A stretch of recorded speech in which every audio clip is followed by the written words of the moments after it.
Yo! Welcome. Yep, we're playing ZZZ again. It's been a while. Yeah, it's finally time to do the main story. I've stalled for quite some time. I will say though, I did pull for Vivian. It's a video, but I haven't actually edited the thing yet, unfortunately. I'll try and get it up by tonight because I actually want to get the video up before Vivian's banner ends. Especially since like there's some really good pulls. Like I don't know. I don't want to spoil too much, but yeah, it's like there's some good pulls. Oh wait, the game is very loud in my headphones. 1 second. Separate volume dial on my headphones.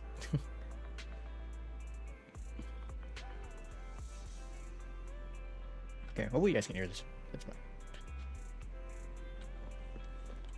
But yeah, course update. Ready and waiting. I do have Vivian. I would never turn down Lord Phaethon. That's a small update. Alright, what's up, Wise? He goes, Vivian sent me a message. Seems to have made more progress on the sacrifice issue. Your sacrifice is ready. I wonder what Vivian's been doing. Here you go past, she's been busy managing Mockingbird. We haven't talked to her in quite a while. Belle, do you want to arrange a time to meet up with her? Yes. Hell yeah, brother, I love Vivian. Alright then. I'll arrange a time with Vivian. You just rest and I'll tell you when. Oh yeah. Oh, on the sofa? Okay, not the bed. Alright, I'm taking a nap. Alright. We sleeping. You originally planned on watching videotapes and rest on the sofa, but you ended up falling asleep instead. Until you hear someone nearby. Wait, what? Oh, wait, no, that's Belle. Wait, she's got to be sick. Oh! Wait, hold up. Whoa. Yo, back up. Vivian? Vivian? Yo, wake up. It's time for school.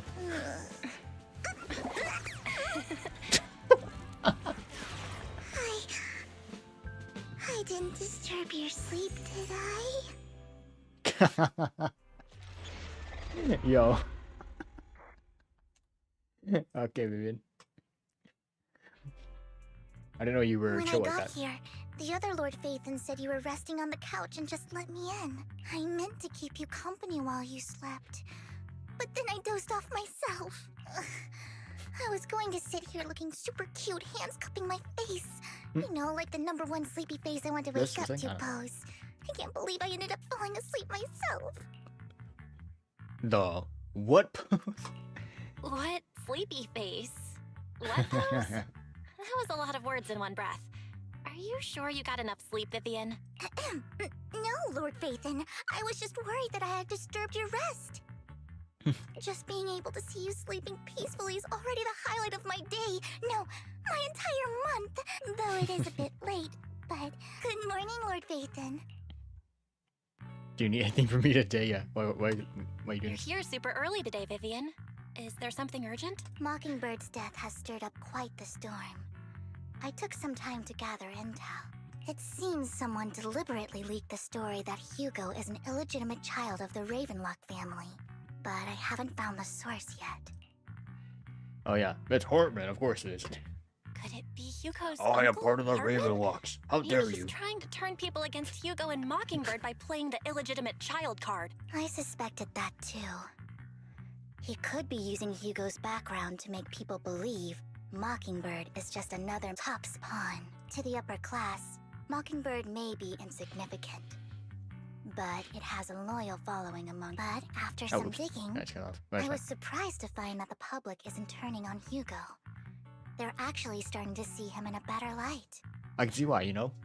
Oh, he's part of an top organization, but he said, no, fuck this, I don't like it anyway. And he's doing his own thing. That's why people like him. Some people know, I feel respect bad it. for him. Some relate to his struggles. And Hartman's the one getting all the As he heat. should, yeah. Public outcry fuck against Hartman. Hartman is growing, with many believing he murdered Hugo for his own selfish gain. TOPS is hosting an industry summit this week, a responsibility usually handled by the Ravenlocks.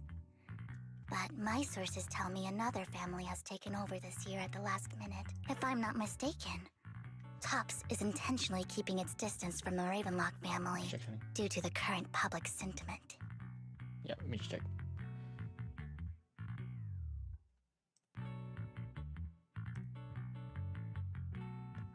Okay.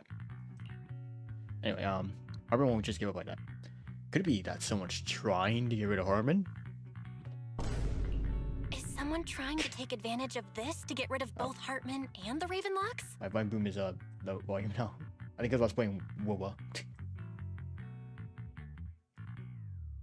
Alright, how about now? 60?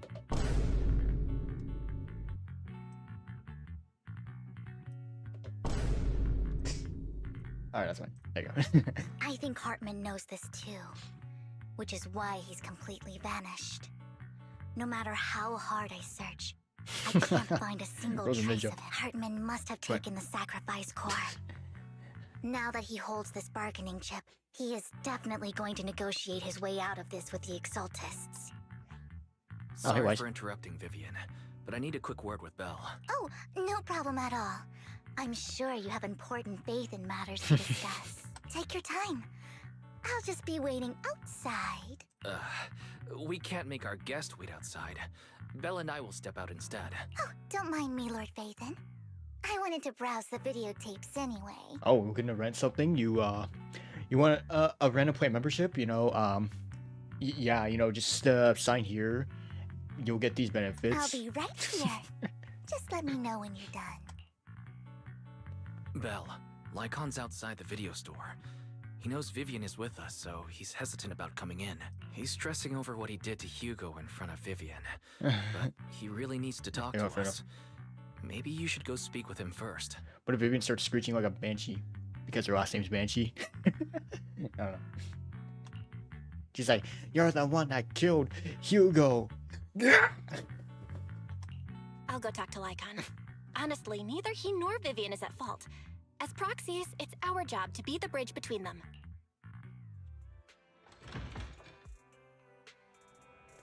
Yo, what's good, Lycon? Wait, why are there like so many dots here? What the hell? Young man on the streets. Wait, what if I talk to them? Mockingbird are the true heroes. So messed up. They stood up to those so-called elites and still ended up getting silenced. This is definitely a conspiracy. We gotta follow his example and stand up to these bastards. But what can we do? We have no power. But Mockingbird's Hugo is just an ordinary person. If he can do it, so can we. Right, you proved that even a single person, so long as you have resolve, can be the change you want to see. Wait, was there another one here? Wait, no. Oh, over here. Alright, so young person and then this guy. Harmon must have murdered his... Wait, what? Harmon must have, murdered him to protect his own position of power. But Mockingbird isn't exactly a righteous, upstanding group either. Mockingbird steals from the rich and gives to the poor. Hartman was just afraid Hugo would gain traction and he'd lose his power. That's why he did what he did. I still think there's more to this. Is there any other Ducky? Is this them? What if I talk to you? Ingredients are the freshest in the morning. Come, have a bowl of noodles. That is something. Not to your liking. Next time I'll have something that better suits your taste. Yeah, sorry, bro. I actually ate before the stream. I would have happily ate some noodles though. I don't know. Someone else talk to you right before I jump into like dialogue. You're talk British. He's not actually British. Alright, what's up, dude? Master Proxy. Good morning, Master Proxy. Got it. Oh, hi, y'all. Good morning, Lycon. Wise mentioned you wanted to talk to us and Vivian about something? Yes. It's an urgent request from the mayor, one that directly affects New Eridu's safety. However, before we get into the details, as a former member of Mockingbird, I'm concerned about Miss Vivian. Oh, yeah. Hugo The made incident. many mistakes, betrayed the principles of Mockingbird, but I'm certain he didn't intend to put Miss Vivian or you in danger. I don't know Miss Vivian very well, and I was the one who took her companion's life. I might not be the right person to comfort her, but I hope she doesn't regret the choices she made, or lose faith in the path she chose. I mean, yeah, Vivian's fine. Vivian's doing just fine. She's actually been gathering intel and has a clear understanding of where things are headed. She might be tougher than you think.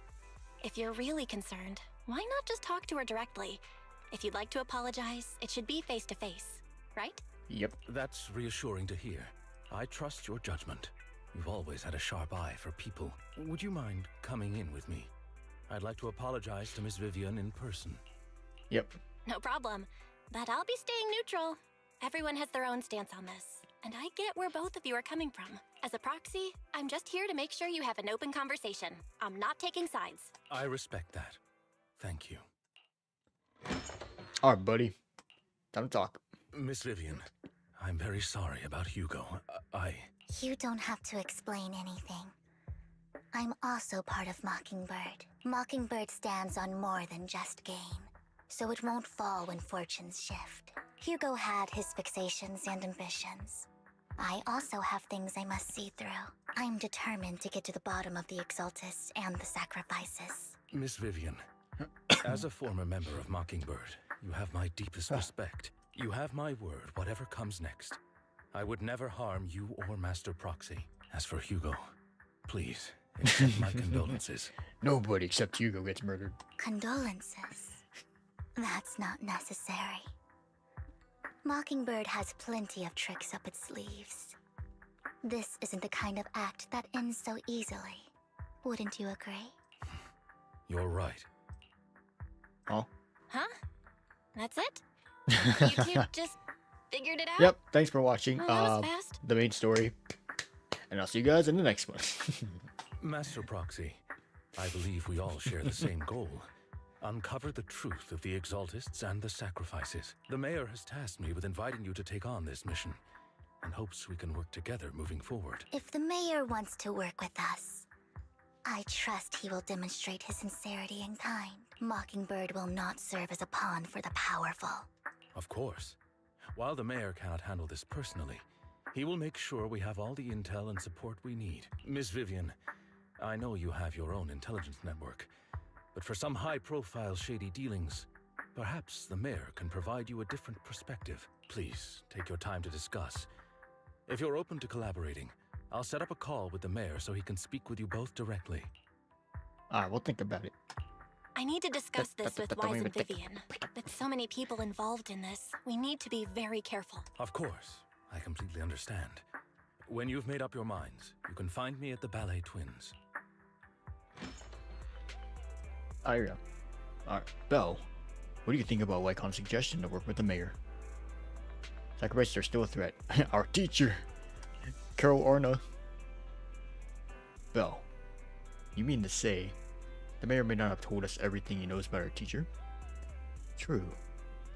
The only way to gain more information is to work with them. Yeah, what do you think, Vivian? Oh, Mockingbird has always gone against authority. Would it be against your values to work with the mayor? Mockingbird isn't just about going against authority. Mockingbird hopes that all people can be given equal opportunities and treatments. I don't exactly trust the mayor, but I believe he's someone we can work with. At the moment, at least. Let's go see Lycon, or let's talk with the mayor first. Let's go see Lycon. I don't even know what the mayor's up to. Oh yeah, look at him. Yo, what's good, you two? Oh, whoops. Just aura farming. I see you. Alright. Let's go. Back at the Ballet Twins Tower. I'm not gonna fight those twin marionettes again, do I? Right, whoops. No. Master Proxy. Oh, here we go. Another image we're taking. Like Gone and Vivian. Okay. Can't even see his other eye. Hold on. Oh, this angle. I can't even see his eyes, bro. His eyes are covered like he's a hentai protagonist. Alright. Anyway, what's up? It seems you and Miss Vivian have made your decision. Let's talk to the mayor. Of course. Please rest assured, when it comes to sacrifices, The mayor's interests align with yours. Or rather, we both want to protect the people of New Eridu. Oh, fuck. We want to protect the people of New Eridu. I'll connect the call to the mayor now. My dear friends, I'm glad you're willing to keep working with me. I'm truly sorry about what happened to Mr. Hugo Vlad. I didn't anticipate things would turn out this way. As mayor, I can't fully condone Mockingbird's actions, but personally, I had a lot of respect for Mr. Hugo Vlad. I looked further into Bringer's map. The sacrifices were created by an exaltist named Landon, who was active in Janus Quarter. Oh, Landon? Mr. Landon passed away This guy's in not an related to me, is he? accident a few years ago. Just kidding. Before he died, he was researching sacrifices and was said to have created a batch of serum that could turn living people into sacrifices. The problem was, the serum wasn't stable, and after his death, the recipe was lost. No one knows what happened to the exaltist in Janus Quarter back then, but it's clear that after the leader died, there haven't been major exaltist activities in the area. Bringer's map marks the locations where the exaltists' most successful attempts at creating sacrifices were. Already passed away. Since this person has already passed away, and the Exaltists haven't been active around here for a while, then could it be that this is just Hartman acting on his own? Unfortunately, that's not the case. My sources confirmed that Hartman had been secretly in contact with someone, and they only meet inside the Hollow. Wonder who that is. Yeah, someone from Tops? Is it possible it's someone from Tops? Tops is a huge alliance of corporations. They wouldn't bother getting their hands dirty. Instead, they just sit back and reap the rewards. Everything Hartman is doing is to secure his place in Tops and strengthen his power within the Ravenlock family. If my guess is correct, Hartman has gotten in touch with the remaining members of the Exaltists that used to follow Landon, helping them create new sacrifices. But what's in it for Tops? But what's in it for Tops? There's no way the Exaltists would just hand over their secrets about sacrifices to Hartman, right? A sacrifice outbreak would throw the city into chaos. And that's when Tops steps in, taking control of the situation on their terms. The public will see the mayor as incompetent, while Tops comes off as the real protectors of the city. And when that happens, public trust will shift towards Tops. And Mr. Mayor, you might find yourself in an unfavorable situation. Still sharp as ever, Miss Vivian. Especially when your ASMR voice gets all serious. That means you're fucked. So, what exactly do we stand to gain from partnering with you? Please don't tell me you're doing this out of some noble concern for your citizens. I'm not some hero of justice. And I don't believe in lofty ideals or empty promises. We have a common enemy. While our ideologies may differ, we can work together on this. And as proof of good faith, I may not know exactly where Hartman is, but I can fan the flames over Mockingbird's death and escalate conflicts within the Ravenlock family. So it was you behind the rumors. Wait, what? No wonder I couldn't trace the source of the public outcry. I'm not the one who started the rumors. I just helped them spread faster after they leaked. And I pulled a few strings to make sure the story painted Mr. Hugo Vlad as a heroic figure who was unfairly persecuted. As I said before, I had a lot of respect for him, and I'd be happy to clear his name. Now let me lay out my terms for collaboration. Alright. After looking into it, I found that the dormant sacrifice you discovered wasn't the only one. There are more places where sacrifices might be lying dormant. Too many eyes are on me right now, so I can't send my own men to deal with it. I'd like to ask you to retrieve the sacrifices from those locations. I'll make sure to dispose of them once you do, so no one will be able to use them again. On top of that, I've asked a friend to help monitor your physical condition, and maybe even uncover more of your potential. Her research overlaps with your teacher's work. Oh, you don't need the to teacher. worry about her capabilities. She's a Void Hunter rank special investigator. Oh. I wonder who it could be. Our teacher's research? Really? A Void Hunter ranked special investigator is going to be assisting us? And she's involved in our teacher's research? That's right. She's heading to Janus Quarter for some business. I wanted to set up a formal meeting, but she declined. She prefers to assess things on her own, and will reach out when the time is right. She'll let you know the details then. So it looks like you both are on board with this commission and ready to help recover the sacrifices? Okay. Mm-hmm. We don't want new Eridu falling into chaos either. We'll do what we can. I know you won't let me down. Given our positions, we might not be friends, but we're definitely not enemies. I'll leave the rest to you then. I've got to go. Goodbye. I'm glad the two of you decided to continue working with us. With your help, we are sure to successfully recover the sacrifice. I have other business to deal with, so please excuse me. If you require anything, please feel free to contact me anytime. Every time I do Wycon's voice, I'm just like, I keep thinking I'm Batman. Wycon is actually Batman. Oh, Batman. I'm Batman. I just haven't been smoking in a while. Yeah, let's go. Charles Vivian. Wait. Oh, I was gonna say, can I just use my Vivian? There we go. Don't just think about it. I would never turn down Lord Phaethon. Wait. You have my complete support. Pick me, and you're not gonna mess up my new clothes, are you? What's you got on you? Yonic, secure the perimeter. This is a more fun team, I have to say. Alright, let's go. This is one of my favorite teams. I think I did that. I think I tested this out in like the poll video. It's really fun. And an Astria, of course, for a lot more. Yeah, we're just gonna use Nicole. Lord Phaethon, Upgrade. thank you for trusting Mockingbird and me. Okay, let's do Vivian first, since she's part of the story. Oh, hello.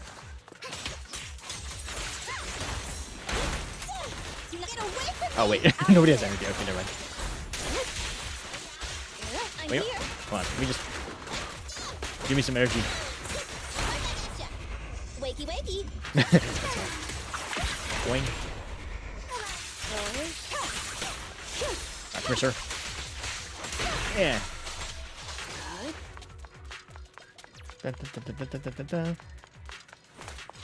Oh, sacrifice score. Has someone already taken the dormant sacrifice from here? Or did the Exaltus decide to relocate it? Yes. No. If these dormant sacrifices aren't handled carefully, they could awaken and turn against anyone nearby. She wouldn't risk moving them unless it was absolutely necessary. Did she realize the mayor was looking into this? Just as Vivian is talking to herself, you hear another voice of someone debating. You don't know who it is, so you pull her aside to listen. Oh, alright, 2 NPCs. You know this shit's gonna be good. Did Hartman just make up this intel to get a shot working with us at Tops? I've been walking around forever and haven't found a thing. The Ravenlocks have always been a shady bunch. No surprise they've gone downhill over the years. I heard they were pretty loaded back in the day. What kind of business did they run? No clue. On the surface, their businesses seemed legit, but who knows what was happening behind the curtain. Probably something with the sacrifices. I mean, how else would he know about the dormant ones left around here for years? And he was so sure that even if those original sacrifices didn't work out, he had a backup plan. Backup plan? What could that be? Well, that's beyond me. I just happened to overhear something while I was next to Mr. Edmund one day. What's Topps planning to do with all these sacrifices, huh? For research? Do you think we'll ever have a normal life in the Hollows? Don't ask questions you shouldn't be asking. All right. There's nothing here anyway. Let's leave the Hollow and report back on what we found. And we'll make it just in time to clock out for the fieldwork shift. Let's get out of here first. Oh yeah, so she appears visibly unsettled. Are we gonna follow them too? I feel we will. Hartman, that fool. He'll do anything to get into Tops. Even if it means playing with fire. She's an Exaltist. Human lives have never mattered to her. The more people get dragged in, the greater the danger. Who is this she you were talking about? Talking about Sarah? I think she's the only one I know. I've been dying to know. Who is this she you keep mentioning? Sheesh. I apologize for losing my composure. Please don't mind me. The she I'm referring to is with the Exaltists. Someone I have a history with. That's why the moment I heard about the sacrifices, I felt compelled to uncover the truth. I never meant to hide anything from you. It's just that, for me, the The Exaltists bring back painful memories. And I'm not ready to face them yet. So, Lord Phaethon, please give me a little more time. Once I've gathered my thoughts, I promise I'll tell you everything. Okay. Okay. Sure. I won't pry anymore. Everyone's got a past, and you don't have to dig up old wounds if you don't want to. Wait, there's no period there. No dot. I can see the Vivian I know now is super brave and kind. I believe you've really put in the work. Lord Phaethon, if we weren't in such a hurry, I'd spend 3 whole hours singing your praises. Oh, Phaethon, Phaethon, I love you so much. I'll make note of this and make sure to get it done before bedtime. First things first, let's track down those dormant sacrifices. Phaethon's melody. The Exaltists have probably realized someone's after them by now. I wish we knew what Hartman's backup plan is. I just can't shake the feeling that something bad is about to happen. Whee! Come here, sir. Boing. I don't. Solo Vivian. Oh, she just destroyed that guy. This dormant sacrifice is gone too. Don't stare at me with that smell. Who could it be? And how did it know the locations of the dormant sacrifices? Let's check the next location. I hope this doesn't become a nightmare for new Eridu. Hugo may have done terrible things, but he had his reasons. Mockingbird might be seen as the bad guys by a lot of people, but... Wait, can I do this? Oh, I thought you like flip with them, bro. Ironically, joining Mockingbird is what put me on the right path. Yeah, I can't do that. Outside of combat. Oh. Yep. Don't touch me. For the first time, I'm needed for more than just my curse. Okay. Alright. Oh. Nothing here either. Okay, there was no point in doing that. It just died. Are we too late? Can I go here? Can. Just go anywhere though. Anywhere important. Oh,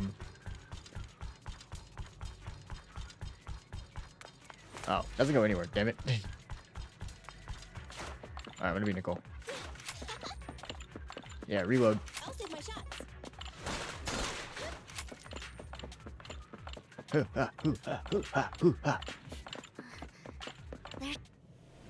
Oh. Oh, wait, it's her. Big gray hair chick.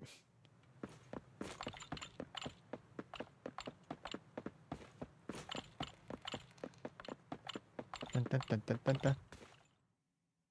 I knew it was you, Vivian. Camille. Oh, what Camille. are you doing here, sis? Wait, sis? Oh my god, wait. Sacrifice? Plot twist. Okay. Vivian, don't call me sis. I'm not your sister. Hey, sisters. Are you trying to stop the Exaltists? I never left the Exaltists. You know what Landon did back then. Lord Landon did it for the Crane. Lord Landon. His methods may have been extreme, but they were necessary. Back then, you walked away. Lord Phaethon, Lord Landon. You should do the same Who'd win? now. We didn't meet today. Take your friends and leave. What's wrong? Are you being forced into this? I can help you. Help me? Like how you helped her? Vivian, you're crying. You see me, don't you? No, You haven't changed a bit, Vivian.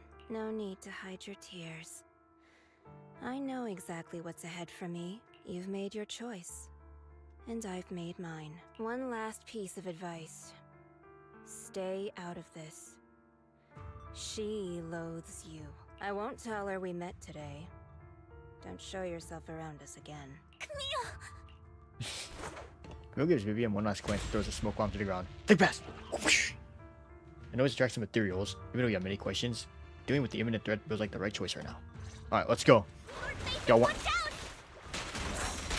Oh, ow. I'll tell you what that was about later. There you go. Waste of time. Let's take care Where's Alright. the ethereals first? Boom. Good. Oh. Evasive action. Oh, wait, come here.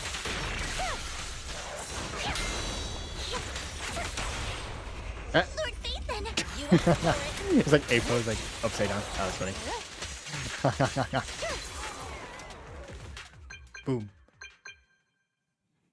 Oh, and then my phone rings. You two took longer than I expected. Did something happen? We searched the coordinates the mayor provided. Most of them were already empty.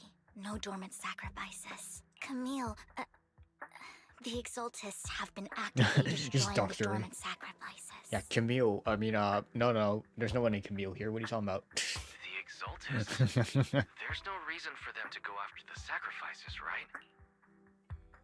I saw it too. Vivian is telling the truth. I saw it too. And one of them is someone I once knew. But you didn't have to I tell thought she me. would leave the Exaltists after Landon's death. But she stayed. Do you have a history with the Exaltists, Vivian? When I was a child, I stayed with the Exaltists for a while. Back then, Landon was one of the most respected figures among the Exaltists in this region. A lot happened. And after Landon died, I left. I can't turn a blind eye to the sacrifices. I know all too well how many lives have been lost bringing them into existence. Ever since I learned a sacrifice had appeared in Janna's quarter, I haven't been able to stop worrying. Let me just this. I won't let history repeat itself. That's why I asked Hugo to investigate, starting with the sacrifice core. Okay. Vivian. Please stop. I'm not looking for comfort. I'm just recounting the story for you to understand the situation. We've got bigger things to focus on. But when I do need comforting, I'll come straight to you. I hope you'll make time for me, Lord Phaethon. Just so you know, Lord I'm not the Phaethon. easiest to console. Okay. No worries. I'll totally have your back until you're feeling better.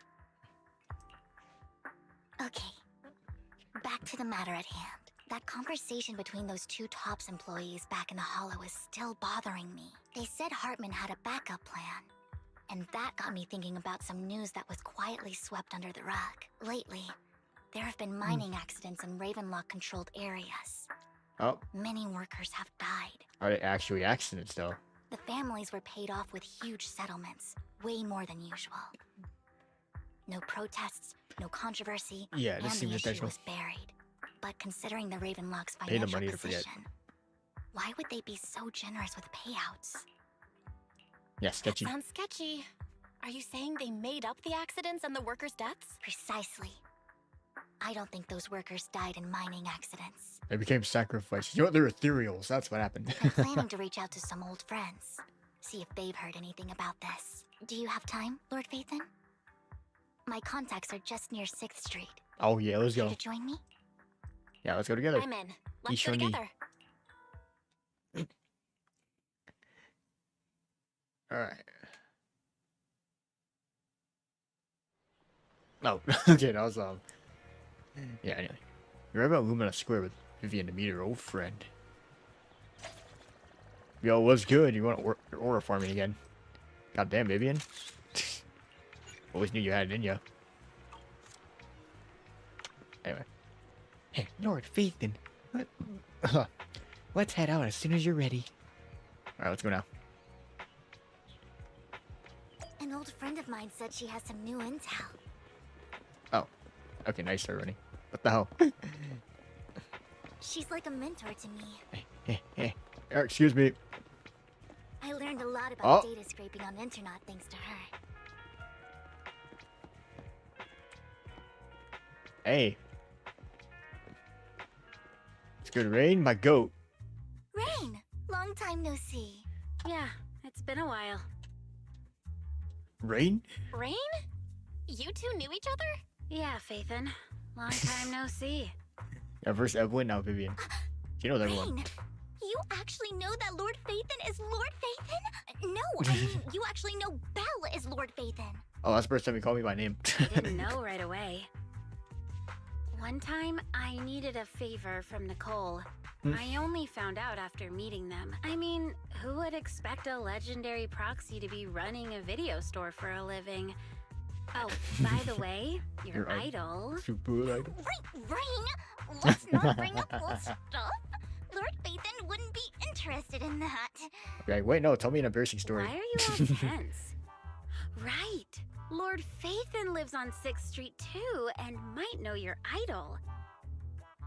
Remember when you traced that post on Internaut to 6th Street and actually went to check it out? And you came back all bummed, shouting nonsense. Like there was only a black cat at the location, and maybe your idol is actually a talking cat. Something like that.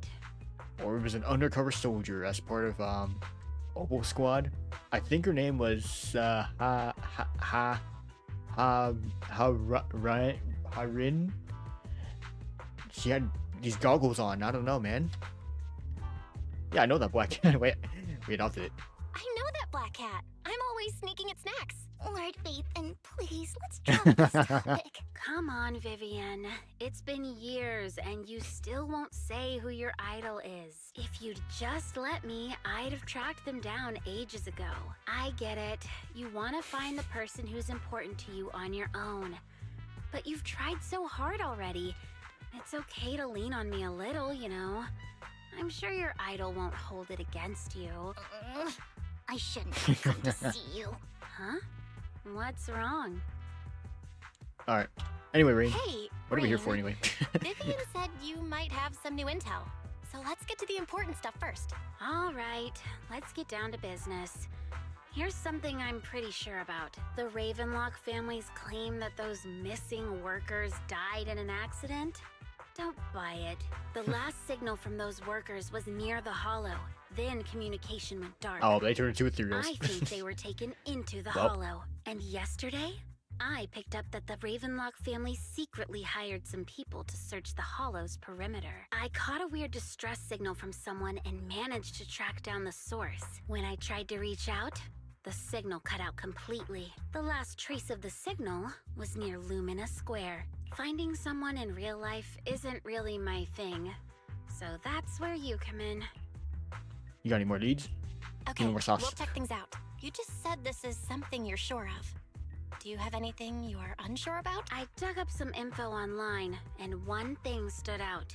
A few days ago, there were some creepy sounds coming from an abandoned warehouse by the port. The place was locked up, so no one could see what was happening inside. Not sure if it's related to your search. If you don't find anything useful around here, it might be worth checking out. Well, that's all I have for you. Thank you, Rain.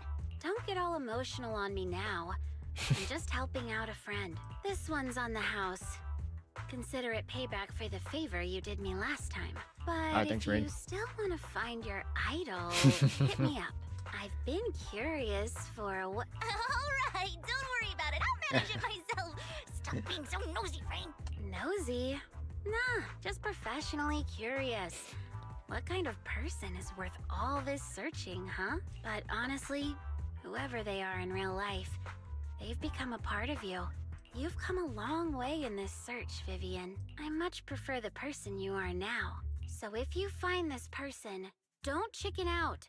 Go meet them. People will appreciate you for who you are. Rain.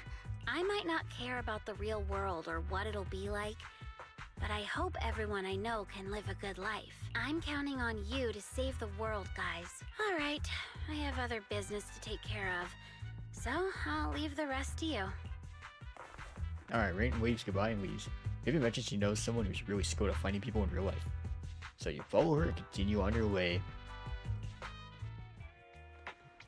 Lord Ooh. Oh, wait. Pay no mind to what Rain said. Oh, okay, now we're running. Yeah.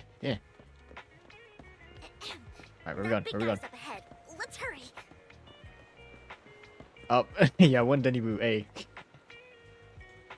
Alright, what leads you got for us, man? No. Give me head pats and I tell you. Long time, no see. When Denny Boo gets a robot voice. You seem to be doing well. little one? Yup, I made an awesome friend since the last time we met. My friend got ill before, and it was the manager who helped him heal. I didn't realize you two knew each other. Then, next time I head to the manager's place, will I get to see you two? Yo, you know each other? Yep. This little guy is Lucky Boo. My old boss at my previous workplace bought it at a discount store clearance sale. What? Oh, but he was a terrible boss. Not only did he shirk on paying wages, he didn't take care of his Bang Boo either. I've never seen this word before. What the fuck does shirk mean? Thought it skirk for a second. Good shit. Anyway. Yeah, that guy, really terrible. And this little guy had a malfunction, and the boss threw it out because he didn't want to spend the money on repairs. Really, it had just been fixed with a simple battery change. Wow, cheapskate. Vivian is the best. Vivian changed battery, and she is the bestest ever. All I did was change your battery for you. It was you who earned the money to buy it. Yeah, I'm amazing too. I earned 100 dennies, just enough to buy a battery. That's where 100 denny, Bang Boo battery came from. Honestly, you've got plenty of energy, but I've told you before, you need to be more tactful. Haven't you learned anything? I learned pet one denny boo, give denny. Wow, so you found a way to make a living, huh? Amazing. Not expose one denny boo. Anyway, did you need me for something?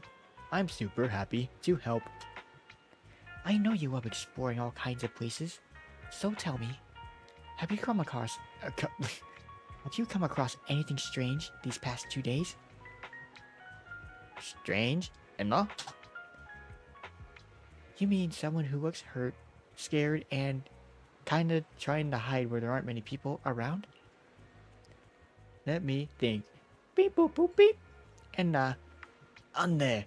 I think I got it. I saw someone like that in the desert today. Someone super similar. Or what is similar? Sure. Oh my god, the outer ring. Yeehaw! I don't think one Denny Boo can make it that far. The desert probably refers to that sand pit up ahead. Lord Phaethon, let's go take a look. Did I help, Anna? Yep. Yo, thanks, man. Alright. Yay, so happy. I want to keep helping. You should go and do whatever important stuff you need to do. Let's play together soon. One Denny Boo is just too cute, right? Alright. I didn't know you helped it too. Alright, it's this guy over here. I knew Lord Phaethon was the best in the whole world. Alright, weak man. Alright, what's up, dude? It seems that the person Rain and one Denny Boo were talking about. Oh, it seems that's the person. I never know about. Oh, sorry. Lord Phaethon, please stand back. I cannot be certain if he'll end up doing something extreme, considering his current mental state. I'm afraid he might hurt you. I'll try talking to him and see what's going on. Vivian walks forward and taps the cowering man on the shoulder.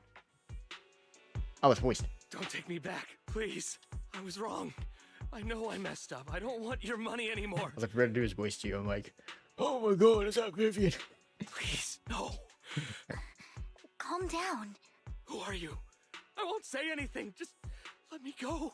I don't know anything. I swear, I know nothing. We're not PubSec, the HIA, or the Ravenlock family. We won't force you into anything. There's no need to be afraid. What do you want from me then? We simply want to know where the Ravenlock family took you and what they made you do. I can't say. I can't tell you.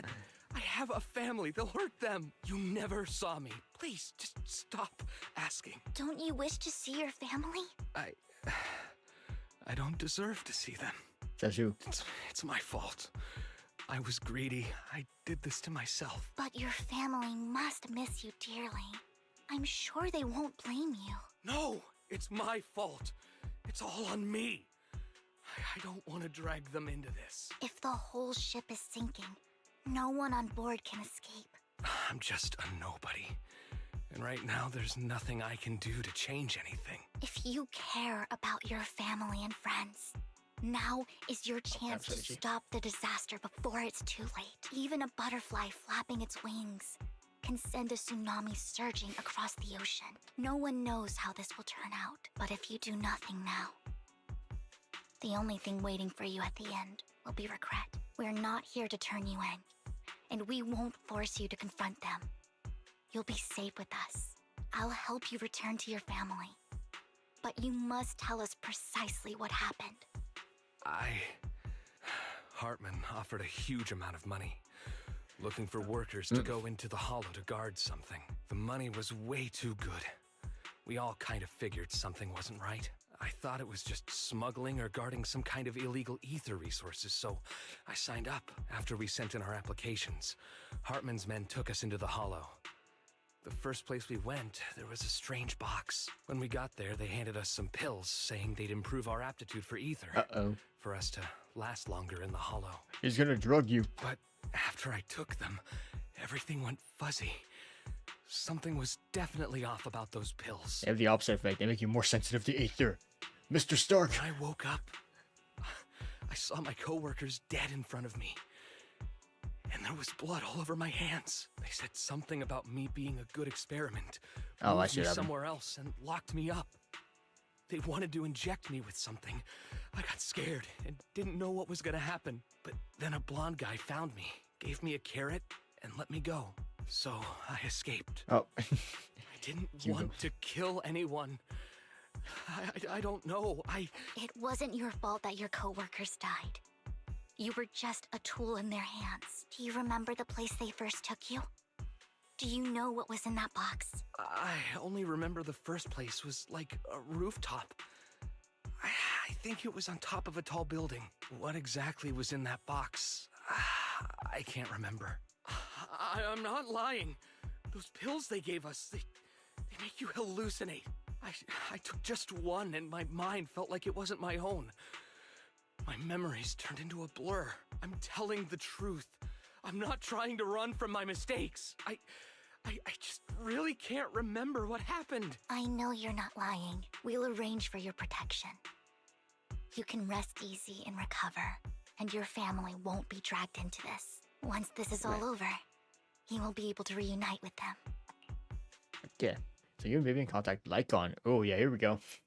The mayor representing Victoria Housekeeping agrees to protect the worker and will keep his identity confidential. Soon, Rena arrives and takes the man away, mentioning that the mayor will confirm the location based on his description. You're remarkably calm. I've been meaning to say this for a while, Vivian. You're just so calm and decisive when things get tough. Totally different from the impression you gave me at first. Actually, I wasn't always like this. I used to run away when things got tough. There was even a point where I just wanted to disappear. As if my very existence was the source of suffering. I wondered. Perhaps leaving it all behind could put an end to the pain. It's kind of hard to imagine. Whoa. It's hard to imagine you like that. I mean, you had this super intimidating vibe when we first met. Yeah. Well, I was on a mission at the auction when we first met. And just as Rain said, I've come a long way from who I used to be. Speaking of Rain. Speaking of Rain, it's still wild to me. I never thought you and I would have mutual friends. And you even know one Denny Boo. Can you believe we might have passed each other so many times without even realizing it? Enough about me. Tell me more about you, Lord Phaethon. Where have you been? And what have you experienced? Oh, let's start with the Red Fang Gang. Okay, all the way to the beginning. Looking back, I feel like I've been through a lot. I mean, honestly, if you want to know my story, my brother and I just play ZENLESS Zone Zero. Account. Oh, like the current beginning of the story up until now. And there you go. Oh, everything started when the Cunning Hares took something from the Red Fang Gang. Oh, yes, the box. So walk along the river by Lumina Square with Vivian and start sharing your stories. Although she wasn't part of them. She's been to the places where they took place. She's been to the chaotic hollow of the Kiboya Golden Week. She has her favorite sandwich at Cheesetopia. And she even received a star sticker from Officer Mew Mew for rescuing Bang Boom. You were amazed at the coincidences of life in New Eridu. Now your paths may have crossed so many times without you realizing it. After a long chat, it's time for a meal. I remember it should be around here. That store's been sitting in my favorites for ages. Okay, what's gonna happen? Hey, you good? Lord Phaethon! What's up? I'm not looking. I've Baka. seen that black cat on 6th Street. Oh. That harmonica in the outer ring you mentioned. I've heard it before too. The harmonica. I've even been to the monument outside Hollow Zero. But none of that was a coincidence. It was me. I'm in love with you. Following you. And now I've finally made it to your side. Are you stalking me? Ever since I was little, I had been seen as the bringer of bad fortune. I had traveled to many places and witnessed far too much misfortune. Every tear I shed brought disaster. I've heard too many curses to count. I loathed my tears as much as I despised my own existence. Wherever I stayed, tragedy followed. I had roamed too many places, and each time, it ended the same way. I didn't know where I could go anymore. Okay, I want to say something. I don't know why. It might just be me seeing this from a weird POV, but this literally was like a soundstage and just like a fake background. I don't know why. That's the first thing I noticed. It looks like a fake background. Like she's like just staring at a green screen. Sorry. One night, I stumbled upon a post discussing me, whether they knew me or not. Everyone seemed convinced that I was the source of the curse. Some mocked me with cruel intent. Some wished I would vanish, and others speculated maliciously. It really seemed that my very existence was a disaster. In that moment, as darkness enveloped the city, I saw lights flickering to life all around New Eridu. So many lights. And not knowing where to go, I thought, if only I could disappear into those lights. I made up my mind. And right then, my phone rang. I decided to take one last look. I wanted to know who left me my final message from this world. And it was you. It was you, Lord Phaethon. Oh, yeah, I called it. It was you, Lord Phaethon. You literally called me and said, "Hi, we need help for a commission." And that's what saved me. Yeah, me? Wait, really? Me? Yes. And I checked with the other Lord Phaethon. You were the one using the account at that time, but I know you probably don't remember it. After all, it was just an ordinary day, with an ordinary post and meaningless comments online. But for me, it was the night I finally realized where I could go. I wanted to walk the paths you had walked, see the sights you had seen. And then, one day, share it all with you, face to face. What exactly did the comment say? What did I gotta even hear say this. in that comment? I can't remember off the top of my head. Well, you'll have to figure it out for yourself. I'm not telling you. Fuck. Stop beating around the bush, Vivian. Why you do this to me? Huh? No! Yeah, my So, reaction. Lord Phaethon, thank you. Not only for that comment you made that day, which was a silver lining for me, but also for giving me the courage to become who I am today. The Vivian standing right in front of you now, Lord Phaethon. I truly like who I've become. The wind skims across the surface of the water, lifting Vivian's hair and brushing it against her cheek. The lights reflected in her eyes dance and flicker, as if eager to share the stories of the past, both the good and the bad, the happy, and the sad. Emotions intertwine with the narratives, and you feel as though you're witnessing the path she has traveled. Lycon just sent a message. There's an update. Alright, I'm gonna take a photo of you real quick. Right by the river. Hey. I'm almost like so close to yes. Because like my mouse went out of the game window. Oh. Dot dot dot. How Mr. Shang retrieve the photo? Wait, what? Oh, is this part of this? Wow. Yeah, sure, buddy. Oh, I was reading a mystery novel. Suddenly, a cat rushed over and snatched a photo that was tucked in my book. What photo? That photo. It's a disaster. It absolutely must not be seen by anyone. It's a photo of me and a young friend I traveled with. Although there's nothing going on between us, my wife, there could be some misunderstandings. She always manages the household frugally and works hard for this family. I can't let her worry, don't you think? If it weren't for the fact that I was reading while eating grilled fish, causing the juice to get on the photo, the cat would have never snatched it away. Alright, there's Cat. He's named Cat. Hey, meow meow. Hey, what are you doing? Yeah, my photo now. Sorry, buddy. We're just going yoink. You're really a good person. I guess I'm a bad person. Anyway, thank you for bringing me the photo. Thank you.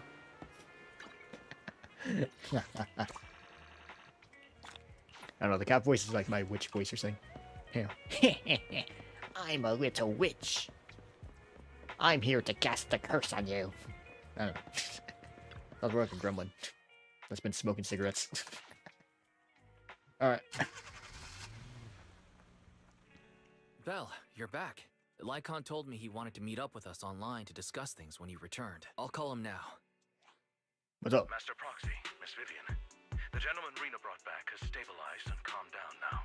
Based on his account, we've identified where Hartman is hiding the core. He also mentioned that Hartman plans to trade the core with a group of people. Oh. We suspect that this group consists of members from the Exaltists. I knew it. Now that we have the location, it would be splendid if we could seize the sacrifice core before they do.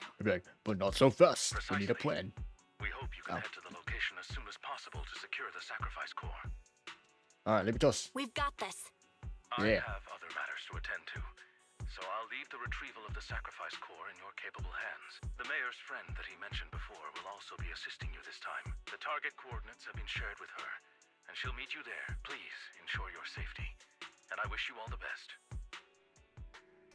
Alright. Lord Phaethon, we'll head out as soon as you're ready. We must obtain the sacrifice core before Hartman does. Alright, let's get going. Alright, try Vivian. I like my Vivian, alright. You know what we should do? We should just do like solo Vivian, that'd be kind of funny. Like nobody else but her. I don't know, it's tempting. There's no detail. Anyway, whatever, it doesn't matter. Deploy. Yeah, if it comes to it, I'm only gonna like fight on her and that's it.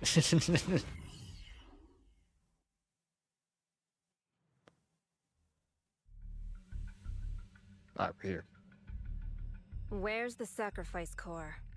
Camille, you really think I'd stroll around with something this important? Plus, even though the Ravenlocks and the Exaltists have been working together for ages, I've hardly even met Lady Dina.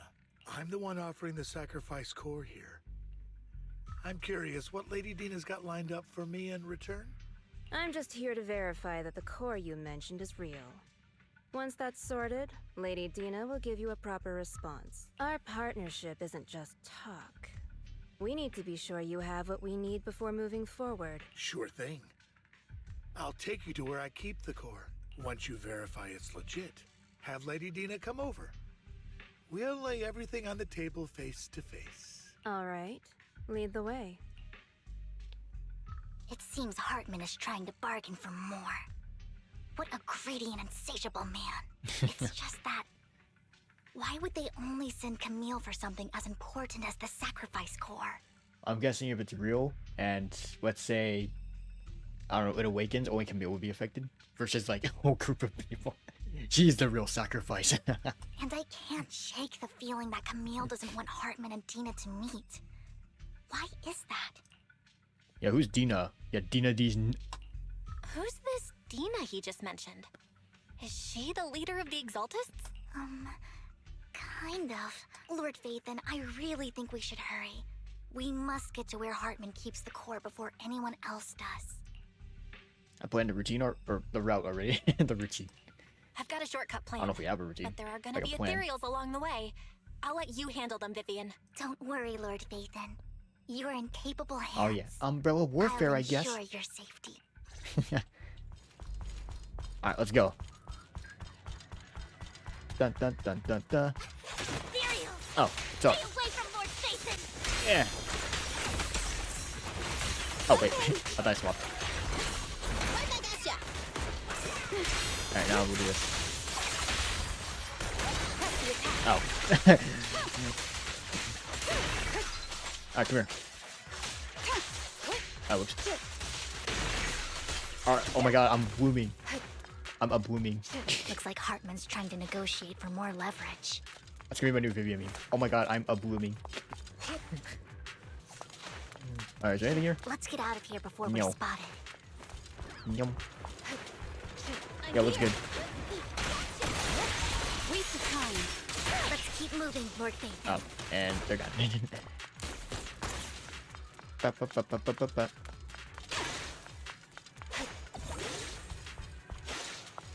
Easy. Yeah. Leave the enemies to me, Lord Phaethon.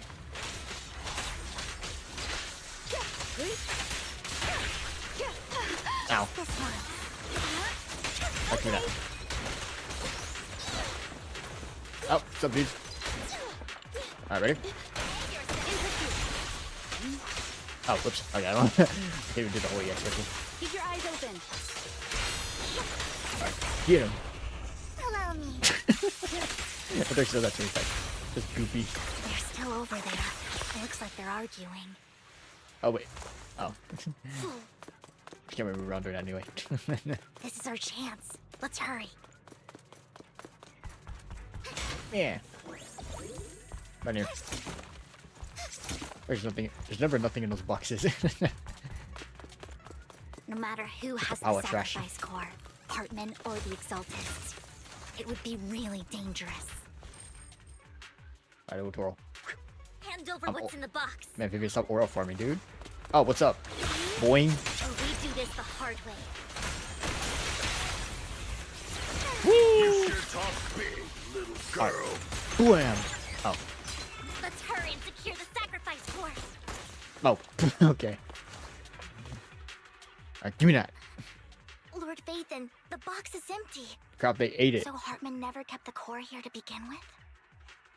How did you even find your way here? Where's the core in the box? What did you do with it? Hey, man, says you. You call this keeping the sacrifice core safe? As everyone stands confronting each other, a voice comes from behind. Creator, refine me. Oh. Vivian! Okay, what the fuck is that, folks? There you go. Alright, Dina. Dina! Oh my, you actually remember me. So sweet. Look at you, thriving. I thought you'd totally forgotten about our past. So, tell me, do you ever dream about the people you've killed? Are they crying in your head all night? Back then, I had no idea. You had no idea? While you were soaking Yeah, up you all had that no love idea. from Daddy and everyone else? You had no idea what was For sure, going silly. on? I wasn't. Lady Dina, Miss Vivian didn't actually... Camille, when did I say you could meet up with Hartman today? I just wanted to make sure the sacrifice core is legit. I was worried Hartman might try to pull a fast one on us. Really? So loyal. I thought you'd be more like the old days. Just a few words from Vivian and you'd be plotting my demise. Just like what you did with Father. I won't, Lady Dina. Don't even think about betraying me, Camille. When she does that too. You owe me for what went down back then. However, I do I do admit that understand she got your drip. worries. This core, it's fake. No way! I got this straight from Hugo. Oh, It can't I be just fake. baited you. Wow, we just baited everybody, not just us. How can you just claim it's fake without any proof? Ugh, seriously. Sorry, I just love the closest scene again. Dina approaches Hartman and coldly inserts the core into an open wound on one of his subordinates. The guy collapses to the ground, screaming. Dina wipes her hands and casts a look of disdain. The sacrifice core can max out the ether particles within human bodies in no time at all. But look at your little subordinate. How uncouth. He's making noises How like some uncouth. animal. Can I'm you shut British. him up? So annoying. The masterpiece Father made for the creator isn't this worthless piece of junk you're holding. So, the real core. I ate it. Vivian, where do you think the sacrifice core is really at? In Lord Phaeton's hands. Don't know. If I knew where the real core was, I'd destroy it without a second thought.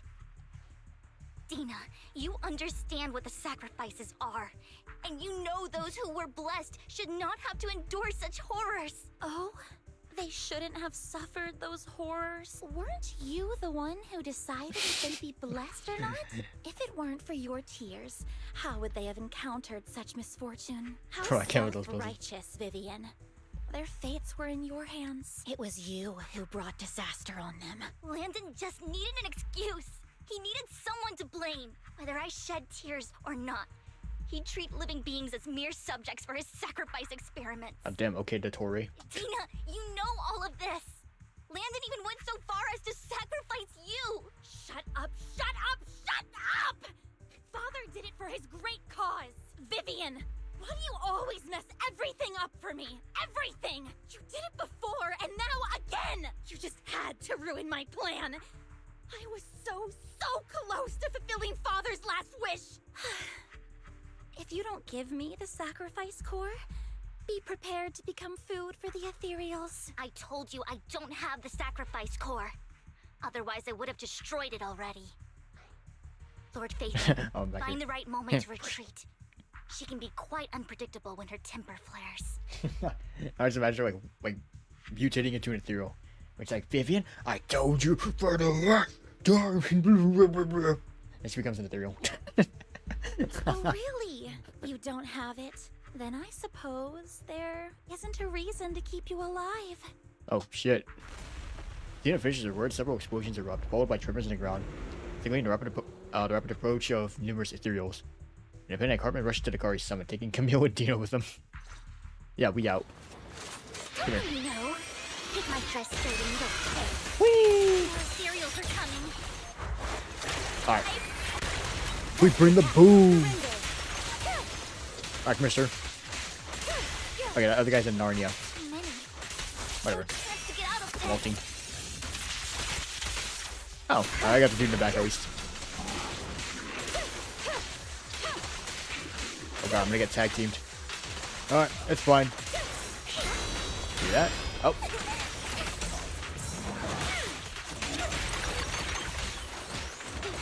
Give him. Alright, so much happening on the screen. Oh, 7-bit rate. Oh god. Oh, what is this shit? Oh my god. Why is there 4 of them? There's so many. Bro, it's like my literal nightmare in like Hue defense teams. Oh, it's her. It's ink. Yo, ink. Let me write you a little obituary. Shun Palace, good fortune, closed gate, safety. What? An evil miasma gathers here. Another place of conflict. If you wish to avoid disaster, then head southeast. Alright, I see you aura farming, Miss Yijuan. Now! Now. Now.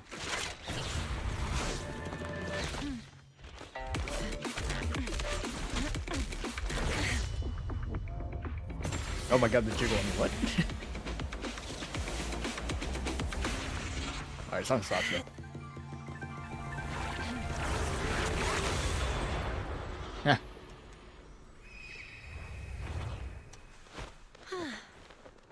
Alright, she has a Finally. burb. Peace and quiet. She even has a burb. You must be Belle, right? Bro, I swear, 2.0, you know, like, we get to her, and then it's like, alright, have you heard of the Charmony Dove? And then, like, we go through that, go through that shit. Okay, imagine, though. John goes up to us. By the way, Faithin, have you ever heard the tale of the Charmony Dove? She whips out a bird. One day after dinner, while, my younger sister and I were watching about Mr. Goforwood's yard, we spotted a fledgling Charmony Dove all on its own. I got all the rest of it goes. That's not imagine. Mayflower mentioned a special partner might need my help. You are? Can I ask, who are you? Yeah, Ambi, is that you? Soldier -1? I'm the 13th generation master of Yunquei Summit. You can call me Yishuan. Mayflower passed along your info, and I was curious what kind of person you are, so I came to see. At first, I thought it might be a hassle, but your energy feels really calming. Quite nice, actually. Are you the investigator? Oh, so you're the investigator the mayor talked about. Yes. He also asked me to be your temporary teacher and offer you a bit of guidance. Guidance? Guidance? What exactly does Oh my that god, mean? wait. Our Kung Fu Panda Orc. Wait, no, that's Pan Yi Huan. Or whatever the panda guy's name was. But no, it is like our Kung Fu Orc, dude. I can punch ethereals in the face. Unfortunately, this isn't the right time or place to talk. I have some investigation work to catch up on, and it seems you've got quite a lot on your hands, so let's part ways for now. I'll find a good time to visit you soon. Yuzuan leaves after saying this, while Vivian appears lost in thought, looking distracted. I'm so sorry, Lord Vathan. I'm just not feeling very well. I think I'll head back for now. I'll investigate the sacrifice core and reach out once I find something. Yeah, let's leave the hollow first. You definitely need some rest. Let's get out of the hollow. Alright. Let's see, what else has happened? There's a lot taken already. Oh, wait.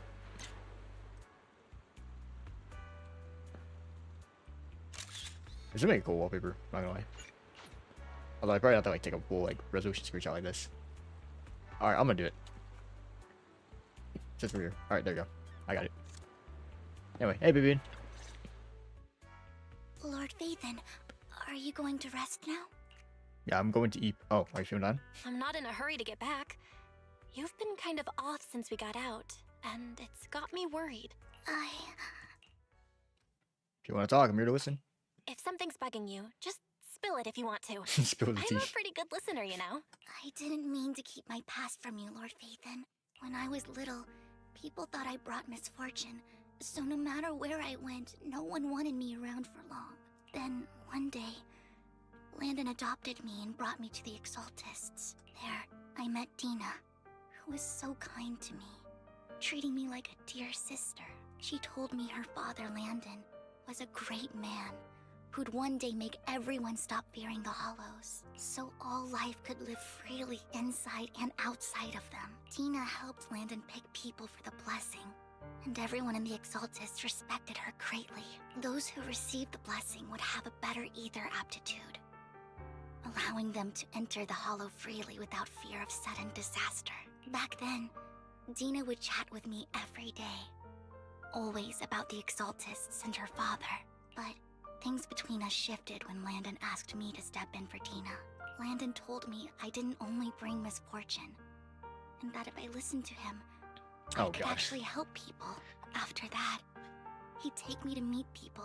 Blessing medicine. If I shed tears, Oh, he'd give yes. them a blessing medicine.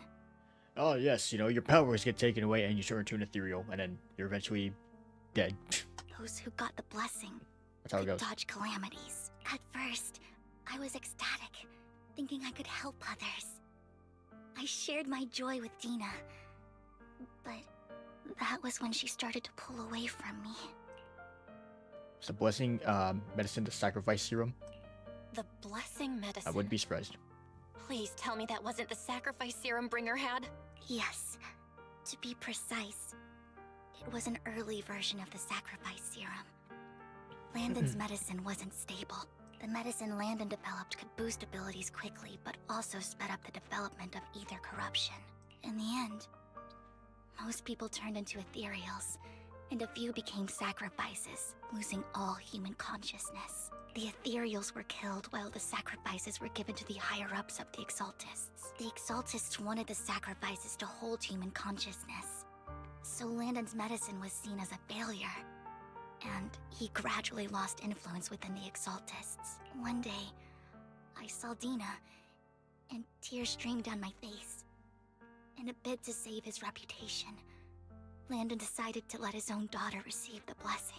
I had always thought that getting the blessing was a good thing, until I saw terror in Dina's eyes that day. That evening, I broke Landon's rules for the first time, and followed him out of the Exaltist's residence. I trailed him to the Hollow, where I witnessed someone who had been blessed becoming corrupted. In the end, that person became an ethereal. Then, without hesitation, Landon killed him. Damn, bro. Before Landon returned, I went back to the residence and snuck into his study. And there, I uncovered the truths I just told you. And just a few days later, it was time for Dina to be blessed. I wanted to save her and stop anyone else from getting deceived. So, that day, I told everyone present that Landon should be the one to receive the blessing, not Dina. You know what? That's fair. At first, Landon argued, and no one believed me. But in front of them all, I looked at him and let my tears fall. Even starts to recount what happened that day. Flashback. Lord Landon. Oh my god, little Vivian. Accept the blessing. Okay. Vivian, you. Why won't you accept the blessing? Were you Wait, lying to us? No, I kind of want that. Nor. Alright, here we go. I'm great for fools. Oh god, he's up the No guac. use anymore. Uh-oh. Chat, we're cooked. Okay, I'm sorry. Liar! Run! Run! Dina! Dina, wake up! We have to go! Vivian? What's happening? Listen to me! Lord Landon's so-called blessing isn't... Oh! Oh shit! Father! No, I was just... Mom, I wanna go home. It's got nothing to do with us. This is just what happens when you don't accept the blessing. Vivian, was this you? What? Dina, I just didn't want you to accept the blessing. Everyone who does ends up... I just don't want to lose my father. You knew? If you knew what he's done, you... He's my father. He's all I have. Stop being self-righteous, Vivian. You only ever bring misfortune. Damn. Her voice trembles as she shares her past stories. The good old case of, it's called Stockholm Syndrome, I think? I thought once Landon was gone, That's what Dina's going under. Dina would leave the Exaltists. I never expected her to continue his research, or that Camille would stay. Camille lost her entire family in a hollow disaster, so she's always supported the Exaltists. She's not a bad person.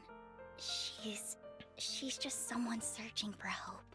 She joined the Exaltists very early on, and even watched Dina grow up.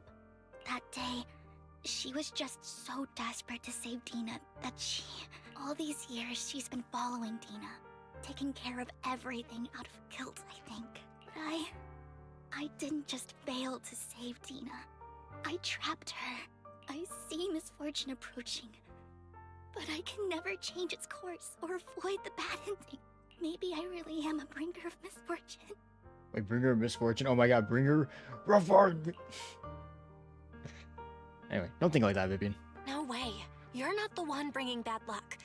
Whatever went down with the Exaltists, Landon used you.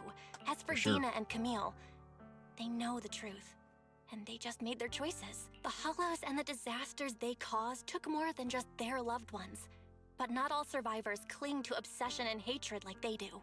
Lord Phaethon. You gotta believe in yourself. You need to believe in yourself. You're currently resolving the sacrifice crisis with your own effort. I remember you saying you really like yourself now. So what's changed? Yes, that'll always be true. Thank you for listening to my story today.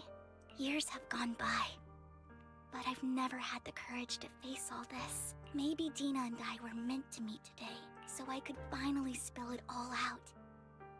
It lightens my heart a little. Lord Phaethon, you truly are a wonderful listener. Just come to me whenever you need. Whenever you're feeling down, don't hesitate to come to me. I will. It's been such a long day. You must be exhausted. I'll track down the location of the sacrifice core and let you know what I find. Good night, Lord Phaethon. Alright. Oriyasumi.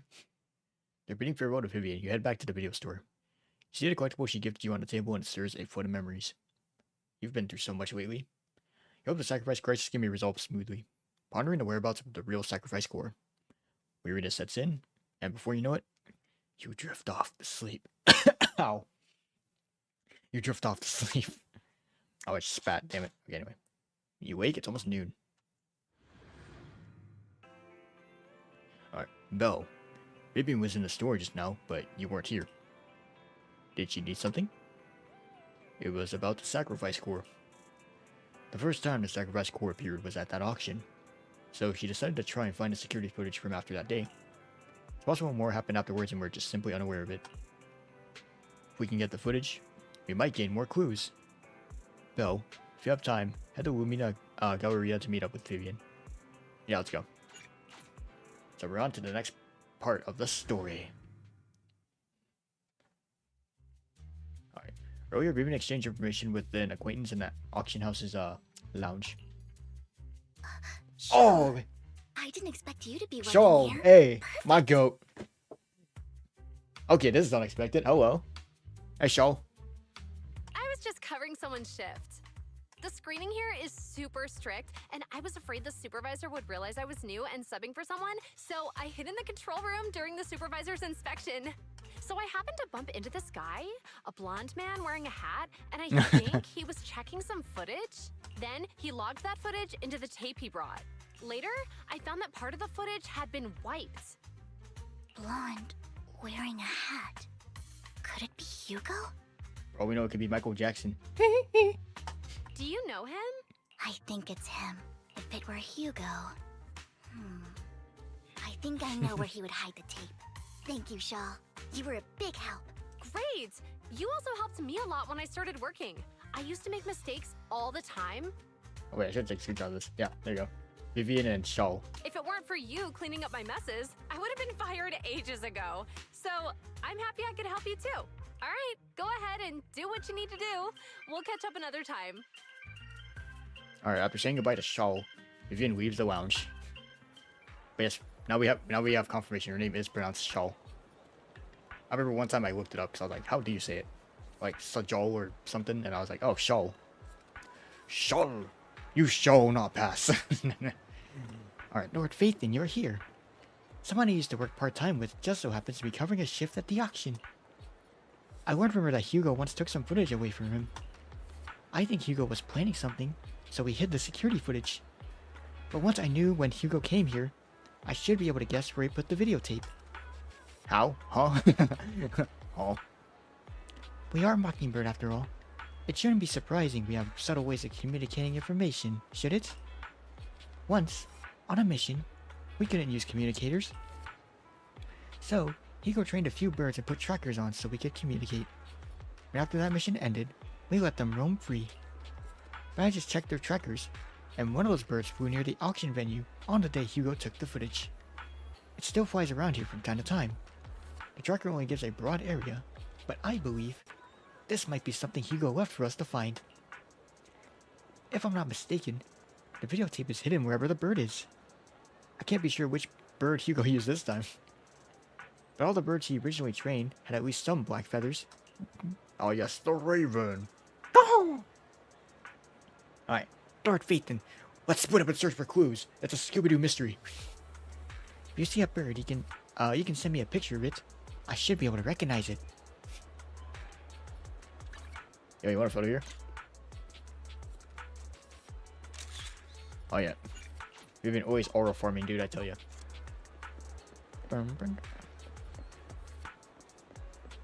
Find the black bird. Yeah, I'll take pictures of him at least.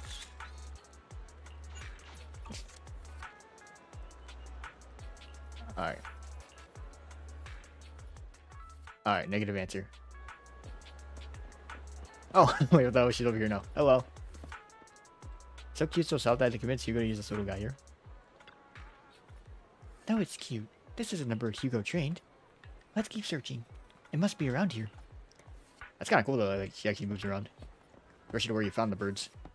I go in there. Hang on, Vivian, let me go farm some materials real quick. Okay, I'm sorry. Let's go back. Sorry, that's funny. Like, imagine she sees me going there. I'm like, oh, hang on, Vivian, I gotta go play some VR real quick. Oh, yeah, it's clearly this guy. Yo, what's good, dude? Yeah, penguins count as birds, I guess. I kind of want to see what she says about this. Besides, using a bamboo for communication seems perfectly reasonable. But if it's this guy, either way, let's take the photo and send it to Vivian. Sending the video or the photo of the penguin-shaped bamboo to Vivian. Vivian responds with a long set of ellipses. Seems like we were wrong. Where is she? Oh, there she is. Birds. Are there usually so many pigeons here? I heard wing flaps over there just now. Let's see. Unfortunately, it's not one of them. There weren't any pure white doves among that group of birds. Let's keep searching. It must be around here. Aw, wonder there's something funny with the the penguin poo. It's gonna be like, do you really think us Mockingbird members use bamboo? Look, it's a raven, or I don't know. I actually don't know what kind of bird this is. Hello. Could be the charming dove. Black crows in a dark alley. This is a bit cliche, but this is a really good place to hide something. Alright, let's take a picture of this crow and send it to Vivian. Alright, yep. After receiving a photo, Vivian quickly responds. That's the one. She quickly comes over. That's the one. It's all thanks to Lord Phaethon we found him so quickly.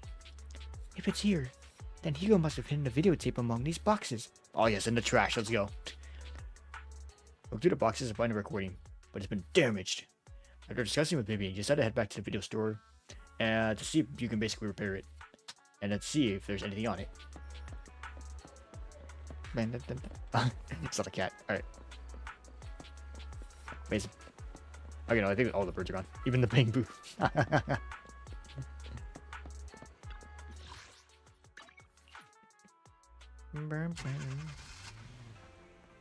Alright, hey guys.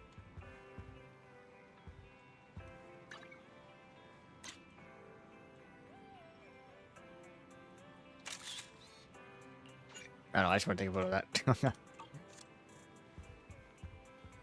Like the random timer, like in the corner. Anyway, hey guys. Oh, Fairy repairs the videotape. That's the first time in 50 years we've seen or heard of Fairy. Anyway, yeah, she repairs the videotape and you watch the recording. The content leaves you shocked. It's a conversation between Hugo and Camille. If I'm not mistaken, you and Vivian share the same goal. Silence is no good for negotiation. I just don't want Dina to reach a point of no return. Hasn't she already reached that point with what she's doing? The formula for the Landon serum was lost, but a batch survived, and Dina was able to develop a substance that can be used for mind control.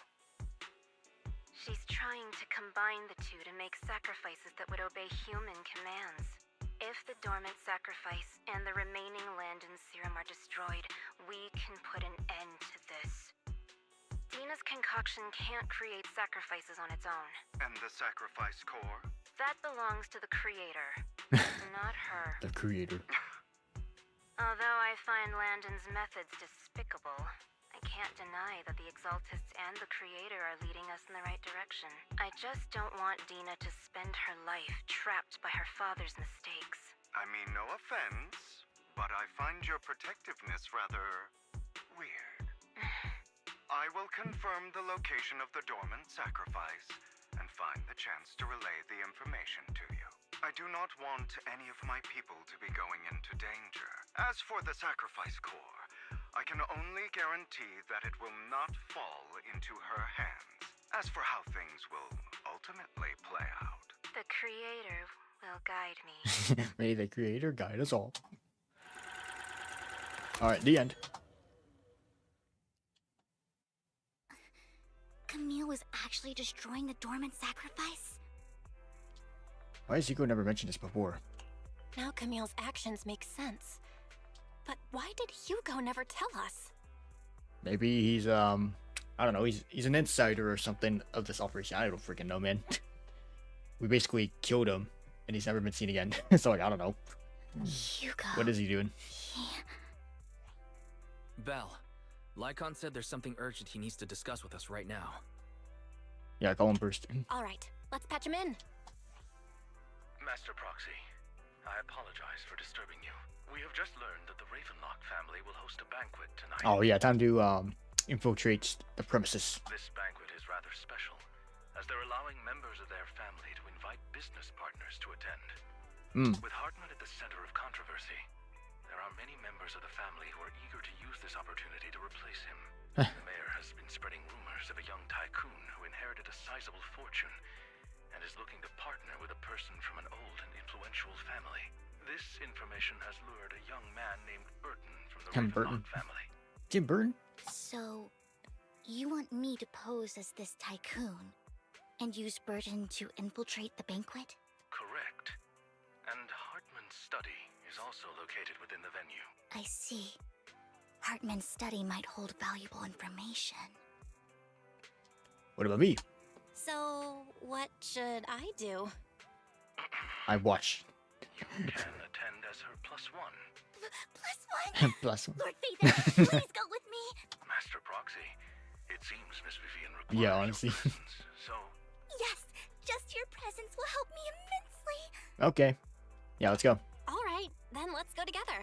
I'll send you the time and place for the meeting with Burton. If you encounter any danger, please evacuate immediately or contact me for backup. I hope everything goes well for you tonight. Alright, you get in contact with Burton. He said he'll come to 6th Street later to escort us to the banquets. Anything I need to look out for?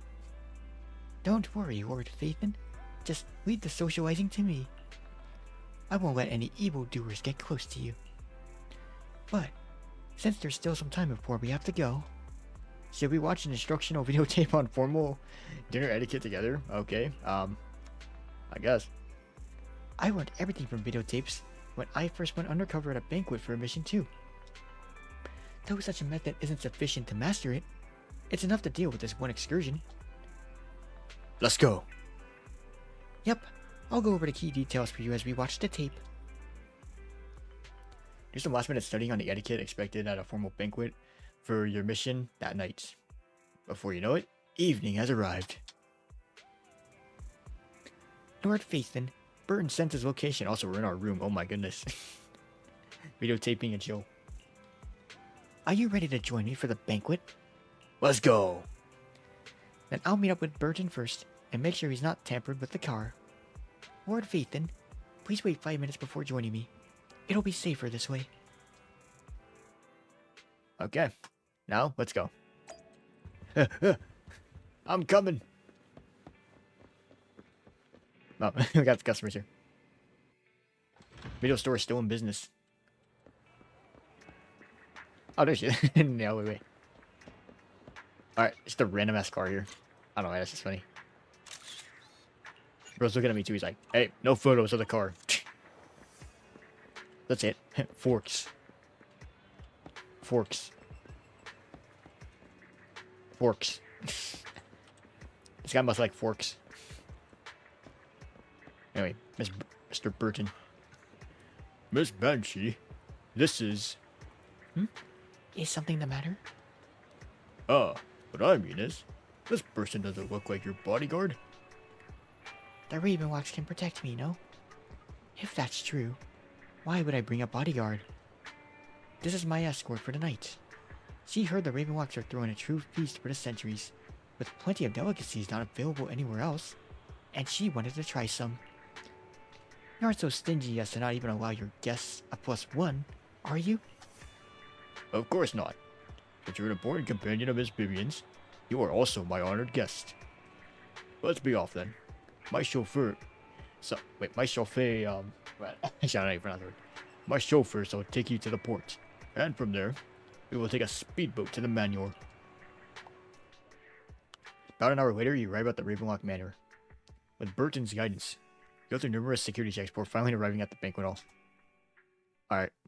Oh, here we are. Miss Banshee, I believe I've shown you my sincerity.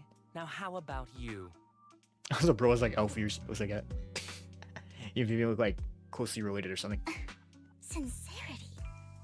My presence here is a show of sincerity. If we're to work together, Miss Banshee, you should drop your pretentious act. I am well aware of the ways of the Ravenlock family.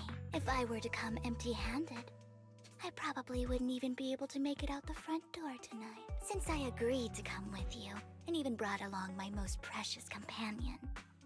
Does that not show my deepest sincerity? No need for such an off-color joke. Our door is always open for those coming or going. We both know what's what, so let's cut the small talk. I know far more about how the Ravenlock family made their fortune than most here. I am also well aware of why Hartman, despite such a massive scandal, still remains in power. Oh? Do tell. Exaltists, blessing, sacrifice, Landon. Where would you like me to start? How did you know that? No, who are you? Don't be so tense. If I'm not mistaken, it's about time the banquet began. My companion and I are practically famished. Is this how you treat your guests? By letting them starve? Perhaps when we've had our fill, we'll remember where the sacrifice is hidden. You know where the sacrifice is? So, can we go get something to eat now? Please? And I'm also looking forward to receiving a special dessert from you. Alright, give me the whole tier cake. What you wish to know while we enjoy dessert. Of course. I wouldn't let such an important guest discuss matters on an empty stomach. As for dessert, I will prepare it myself, and I guarantee it will satisfy you. I'll come find you later. I wish you a pleasant evening. Sorry, I don't know. Upstairs neighbors were doing something. Anyway, Burton hurriedly leaves, and Vivian seems to breathe a sigh of relief. These kinds of people are exhausting to deal with. I really don't know how Hugo used to put up with it. What did you mean by dessert? True. What did you mean by dessert just now? Hugo taught me that bringing up dessert in such situations is a way of telling the other party they need to offer more. Fortunately, that old fox Hartman is terrified of losing power. He's definitely keeping the destruction of the sacrifice and the fact that the sacrifice core is fake hidden from the other family members. Otherwise, Burton wouldn't have been so willing to raise his offer. Lord Phaethon, let's find Hartman's study when the banquet is at its busiest. Alright, stick to the plan. Alright, I've already taken note of the surrounding terrain. Once more people arrive, we'll enter the garden through the door in the corner of the banquet hall. Wherever you go, I'll follow Lord Phaethon. Everywhere you look. According to the plan, you head deep into the Manor after sneaking out of the banquet hall with Vivian. It doesn't take you long to reach Hartman's study, and with a gentle push, the door actually opened. I gently opened the door. Isn't this going a bit too well? It's a setup, or we're in DDLC. Because as soon as you go, I gently open the door. The security around the manor is really strict, but inside might be more lax. But just in case, let's tell Lycon. Right. Having some backup would be safer. Our top priority is to investigate Hartman's office. Let's check Hartman's recent correspondences for clues. I still have concerns about the sacrifice core. Right. Though the core he gave Dina was fake, Hartman might have left a trick up his sleeve and hid the real one. Now let's split up. Then let's split up. You maybe search through Hartman's office for a while but find nothing. Just then, footsteps suddenly come from outside. In a moment of panic, you hide behind a desk. Esteemed guests. Oh, here we go. The catering at the Ravenlock family banquet not to your satisfaction? Yeah, you know we're in here. So much so that these two distinguished guests felt the need to come to my humble office to scavenge for food. Yeah, sorry, man. We were just too hungry, man. They ran out of food, these cheapskates. So we're like, oh, maybe he has a snack under his desk. I found a secret wine stash. Don't want to come out? Well, after all, you don't have long left. Burton, that greedy idiot, fell for the mayor's trap. But I never expected that he would bring you into my territory. I suppose I should thank him. Otherwise, I would have had to go to great lengths to eliminate you. Vivian, Phaethon, give Hugo my regards. Tell him I shall be taking the wealth and power of the Ravenlock family for myself. Harvard raises his gun, aiming at the desk. Yeah, there's no gunshot. He got a fake gun. The bullet. Oh. Ow! I have come to disable your guns. I've come to Aura Farm. I am Hugo Ravenlock. Wait, Hugo Vlad Ravenlock. Dear uncle, why must we be so distant with one another? You can just tell me what you want to say directly. Hugo! Impossible! You're... He's alive! Uncle, you must know a Ravenlock will never stop until they get what they want. Did you really think I would be defeated so soon? When I have yet to trample you into the dirt. You filthy bastard! You only know how to resort to these petty tricks! Petty tricks? Perhaps you'd like to know what I managed to accomplish using this fate. Yeah, like I said, man, like, ain't no way he's dying. He's got plot armor. My dear uncle. Uncle. Shortly before. Faking my own death. Oh, wait, we're him. Hope it's all worth the theatrics in the end. I realize how pale bro is, actually. It was just to keep Hartman off my back, but maybe I went a little overboard. Let's see, once again, bro has like one sleeve in his jacket. I should apologize at Nobody some in point. New Era knows how to freaking put on his jacket, man. Half the jacket. Take it or leave it. This is Leanne.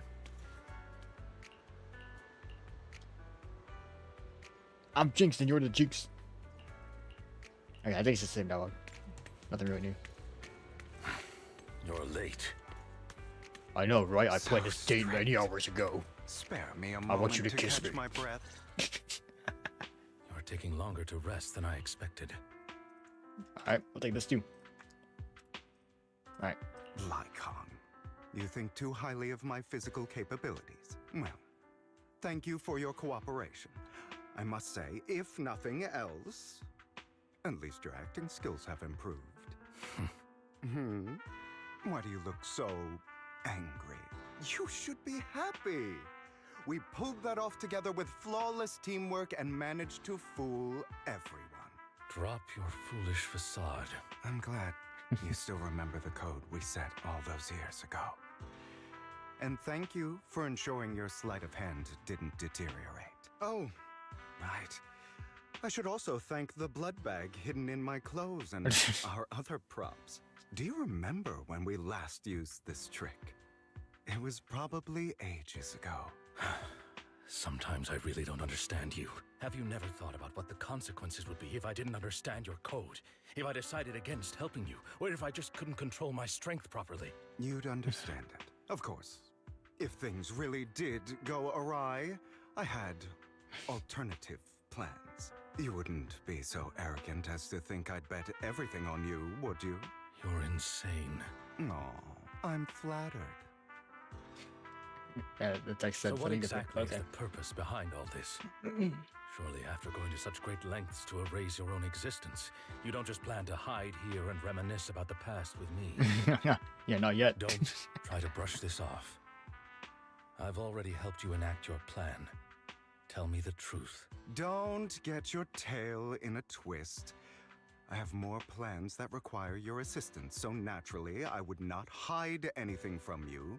Simply put, as things stand, whether as Hugo Vlad or as Mockingbird, I am doomed to die. Seems you've made quite a few enemies. As a member of the Ravenlock family, I negotiated with Edmund and managed to obtain resources from Tops for my future plans. I also confirmed what attitude they held toward your master, the Mayflower family. Meanwhile, I used my identity in Mockingbird to strike a deal with Hartman and gather information on their collaboration with the remnants of the Exaltists.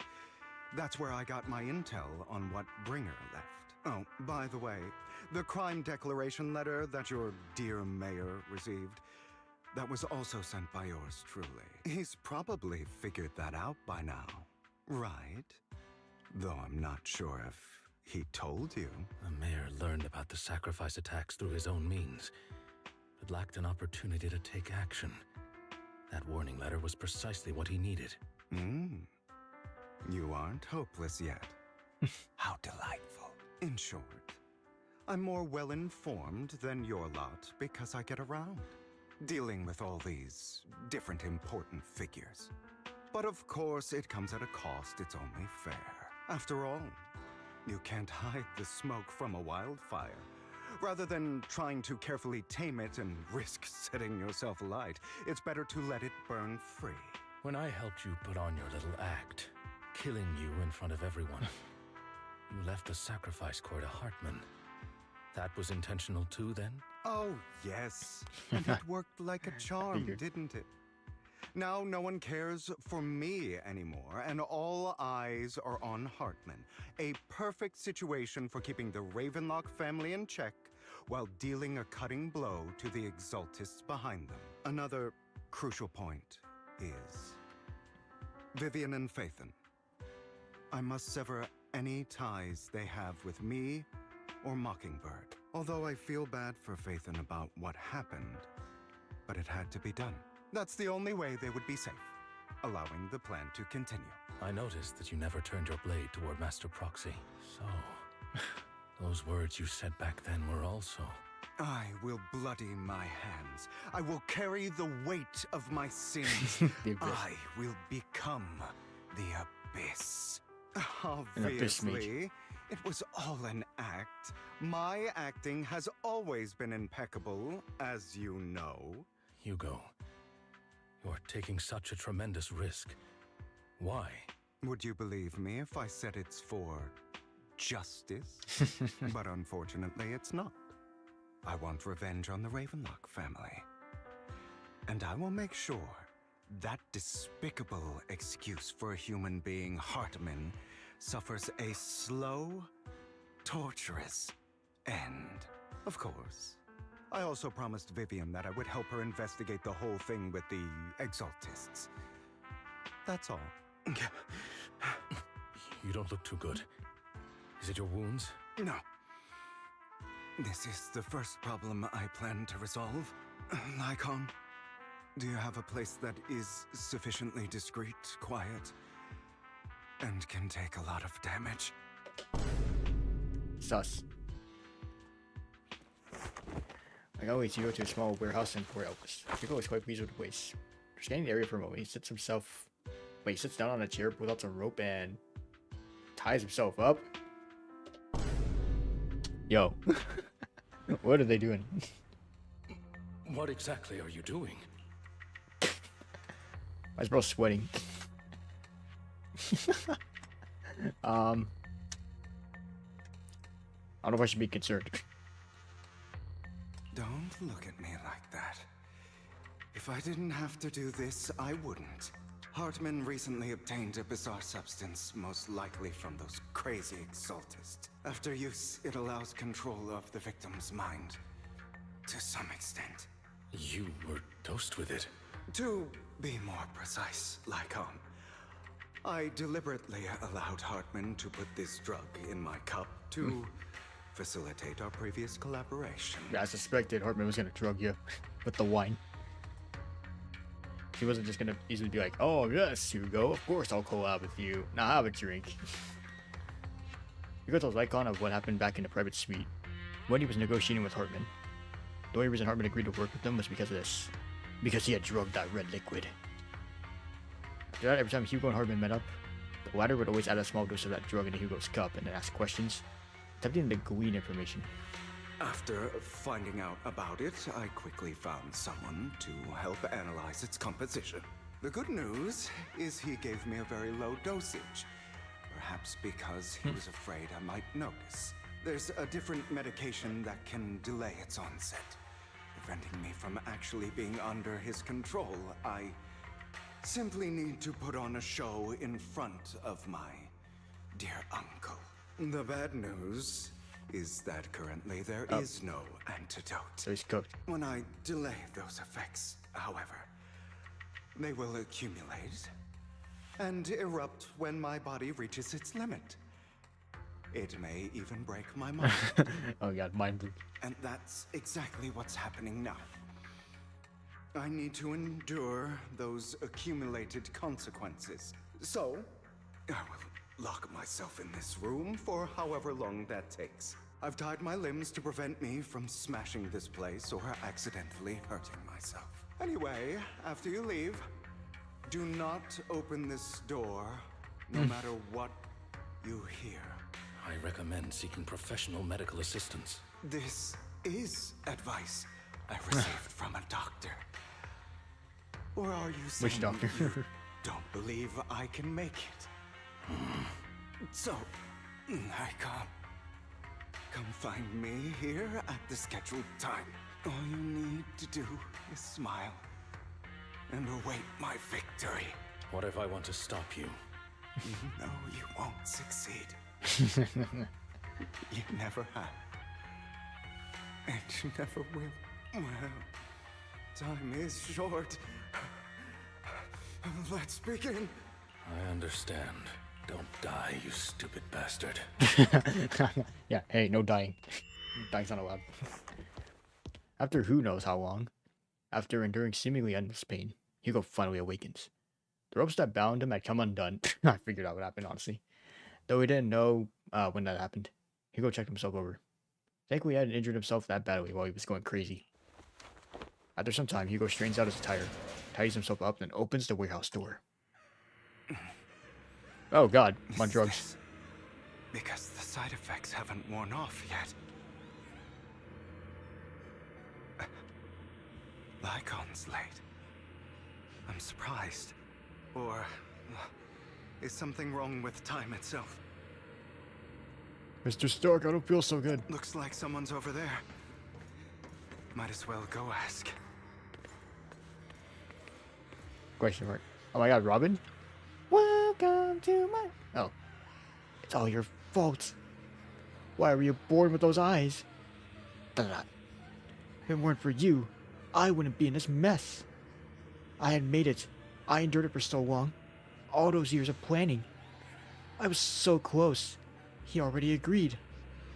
You, go and beg him to reconsider for me, okay? Tell him you'll do anything. Tell him to take me back. No, he won't want to see you now. You can't go and see him. Oh, mother. Oh, okay, that's his mama. It's all your fault. She's kind of hot, though. I mean, what? Sorry. Anyway, what's up? I wish I had never given birth to you. The woman's face is distorted with hatred, as if the person before her is not her child, but an enemy who destroyed her future. She blames all her misfortune on this innocent child. Everything will get better if you just die, right? Yo, OTG, okay. He'll come back. We'll have another, more perfect child. One who will inherit the Ravenlock family bloodline. Then I'll be able to escape this pain. So, Hugo, for the sake of Mommy's happiness, just die, okay? Oh my god. She raises her hand to reveal a pair of scissors, tip gleaming with chilling light. She thrusts a sharp point towards Hugo's paler eye. Then suddenly she vanishes, as if she never existed at all. But if you close your eyes... So, I wasn't awake yet after all. That's because you don't want to wake up again. Who are you? I am you. And you or me. Within your heart. Your most true self. You want to kill her, Kind of don't you? Your so-called mother. Every time she beat you without reason, when she tried to gouge out your eyes, when she sold you into that hell, laughing all the while. You wanted to be the one to end her life. Why not admit your hatred? As you are, you can hunt her down and make her pay for the living hell of a childhood she made you suffer. Yes, I hate her. I hate her because she was foolish and shallow, greedy and stupid. I hate her because she doesn't deserve to be a mother. She did everything she could to try and get into the Ravenlock family, believing she could live a life of luxury without having to do anything and never realizing she was a pawn, discarded from the very beginning. So she chose to blame me. Blame me for my heterochromia. Blame me for my very heterochromia. existence. But I won't kill her, because I know it won't change anything. She was incapable of loving me, just as she is incapable of loving herself. Have you been brainwashed by that dog? The dog. Up the act of being some magnanimous and forgiving fool? Don't compare us. I've I simply am come not a to dog. understand love or hate. I make my own choices, and they have nothing to do with anyone else. She sold you to the Ravenlock family for a huge sum of money. She used that money to start a new life without you. While she was indulging herself, you were going through hell in the Ravenlock Manor. Does it not torment you? Do you not feel the hatred? Do you not want to demand answers? Kill her. Only by killing her can you be truly free. For a long time, I thought the same way. But now... Starting to feel like a story quest. Invading. I want to make a different choice. Stop lying to yourself. You never had a choice. This weak-minded thinking will only lead you to failure. Like before, you'll be nothing but a worm, trampled into the dirt by those so-called elites. Do you still not get it? This is how the world is, and always has been. Hesitate and you'll be the victim.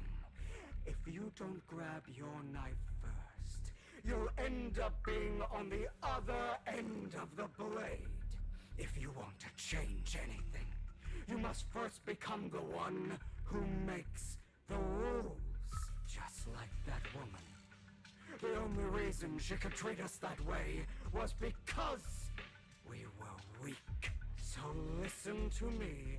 Find that woman, kill her, and prove to this world your strength. It's what she deserves. Why forgive them?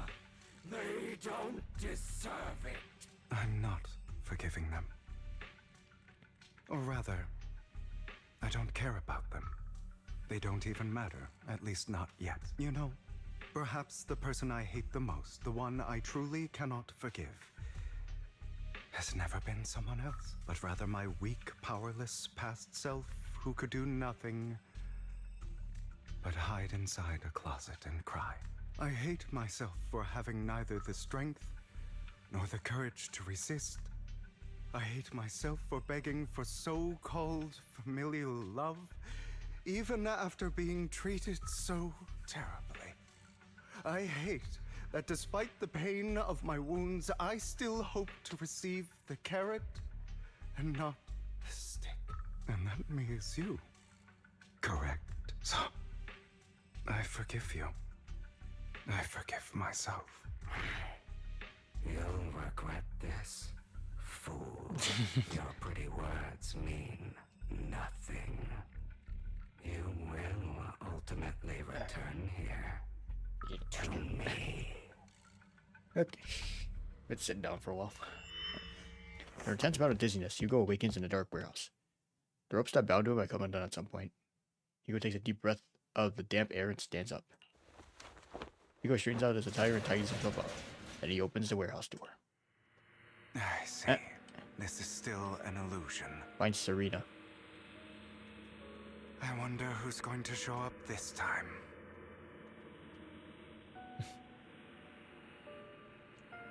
Oh, okay. Brother! Oh, brother. Hugo, let's play hide and seek. I'm already hiding. You'll find me, right? Like you always do. Is it? Wait. Right, wait a little bit. Just make sure. Yeah, I'll make him walk. You're looking in the wrong place. Wait a minute. That's Corn's teddy bear. Hiding spot this time. Harder Wait to a damn find second. than any place you showed me.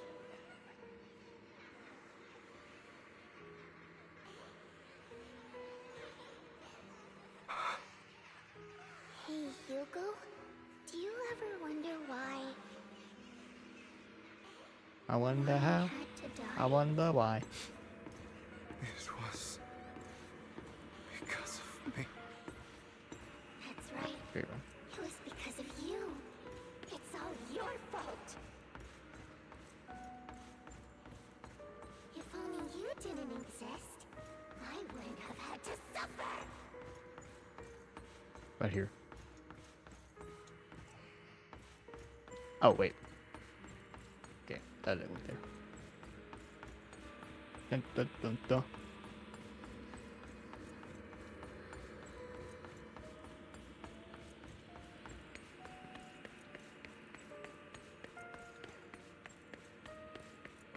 Okay. Look, it's the same teddy bear again. Still looking in the wrong spot. I can't believe you still haven't found me after all this time. What are you doing getting the milk?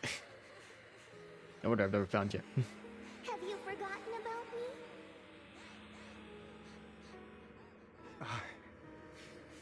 I haven't forgotten. It's okay. I'll forgive you. I'll still be nice to you, just like before.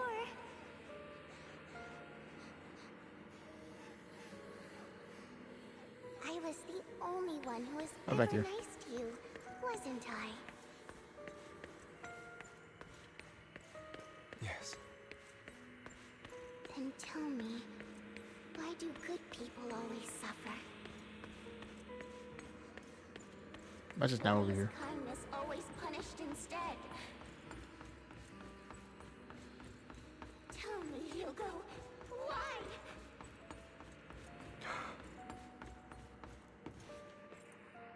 Hugo, are you lost? Oh, not there. Oh. Go back the way you came. I left you a surprise there. Alright. Dun, dun, dun, dun. Move here. What's this shit? Alright. Wait, oh, a different server. What a cruel bastard. As expected of a disgusting bastard. Lady Serena was so nice to him. Yet, how does he still have the nerve to stay in this house? They shouldn't have put him in from the start.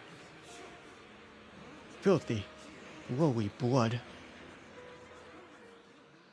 Curses and insults encircle Hugo, piercing his skin like frozen ice. Mockery and rage form a wave that crashes through him. That was a weird sound.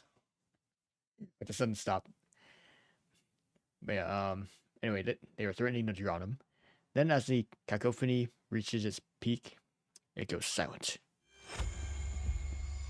The air seemed to congeal in the silence, deep and oppressive. It's as if time stood still, with only its rapid heartbeat echoing.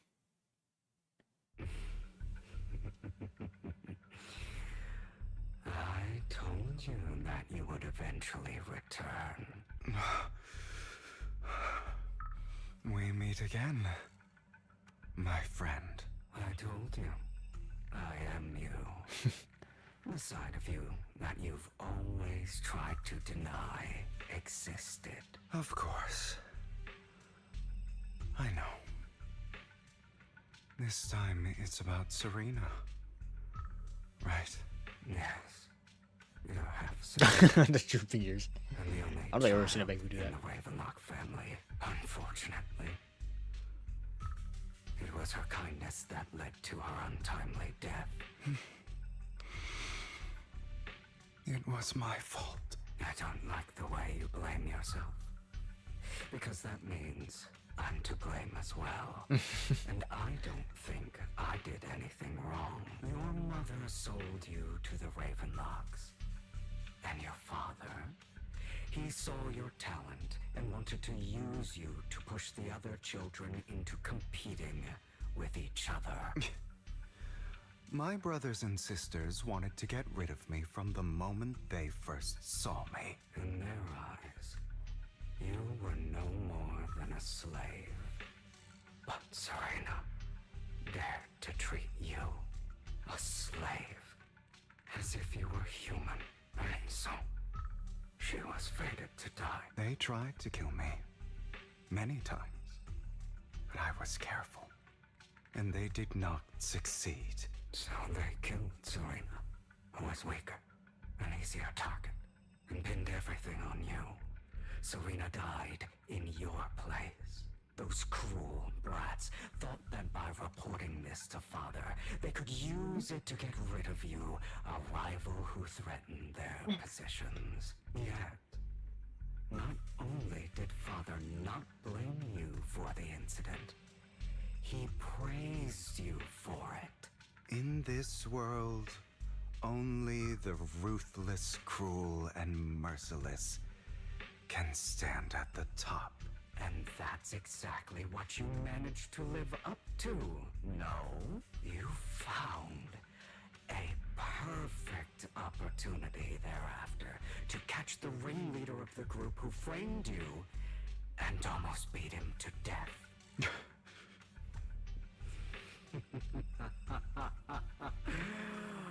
Oh, you should have seen the expression on your face back then. Oh, crazed and manic with utmost delight. I don't remember that. Seemingly unsatisfied with his answer, the inner demon transforms into him again. Here you go again, trying to deny your desires. Deep down inside, you've always wondered, asking yourself why these evil people never got the punishment they deserved. Why the world is so unfair. Don't you want to rip them to shreds? Just like that day when you beat that boy's face into the dirt until he was barely recognizable. His disgusting blood staining your fists. Recall your exhilaration, your cathartic release of rage, that outpour of hatred. That victory belongs to you. You deserve it. Those brothers and sisters of mine are all dead. I cannot take revenge against the long deceased. They died by Hartman's hand, dying in the power struggle to become the Ravenlock family's heir, rather than by our scythe. Boring. Boring? I find it hilariously ironic. Children who would murder their own kin for scraps of power dead at the hand of their uncle who followed their example. Is that not karma? Power struggles pitting kin against each other, betrayal, suspicion, and hatred between people of the same blood. It's like a curse, written into the Ravenlock family's genes. Laughably stupid. Don't forget, my dear, that the same blood flows through your veins. Is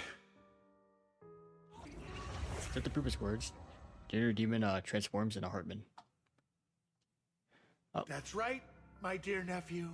No matter how much you deny it, the blood of the Ravenlock family flows through your veins. Survival of the fittest. Only the strongest deserve to live. Only the strongest deserve to rule. This is the path of success that has led the Ravenlock family to victory countless times. A blessing and a curse etched into your flesh and blood. As long as you live, you'll never escape the mark of family. You are destined to one day become someone like me, like your father. Oh. Is that fear I sense? I can see you trembling. I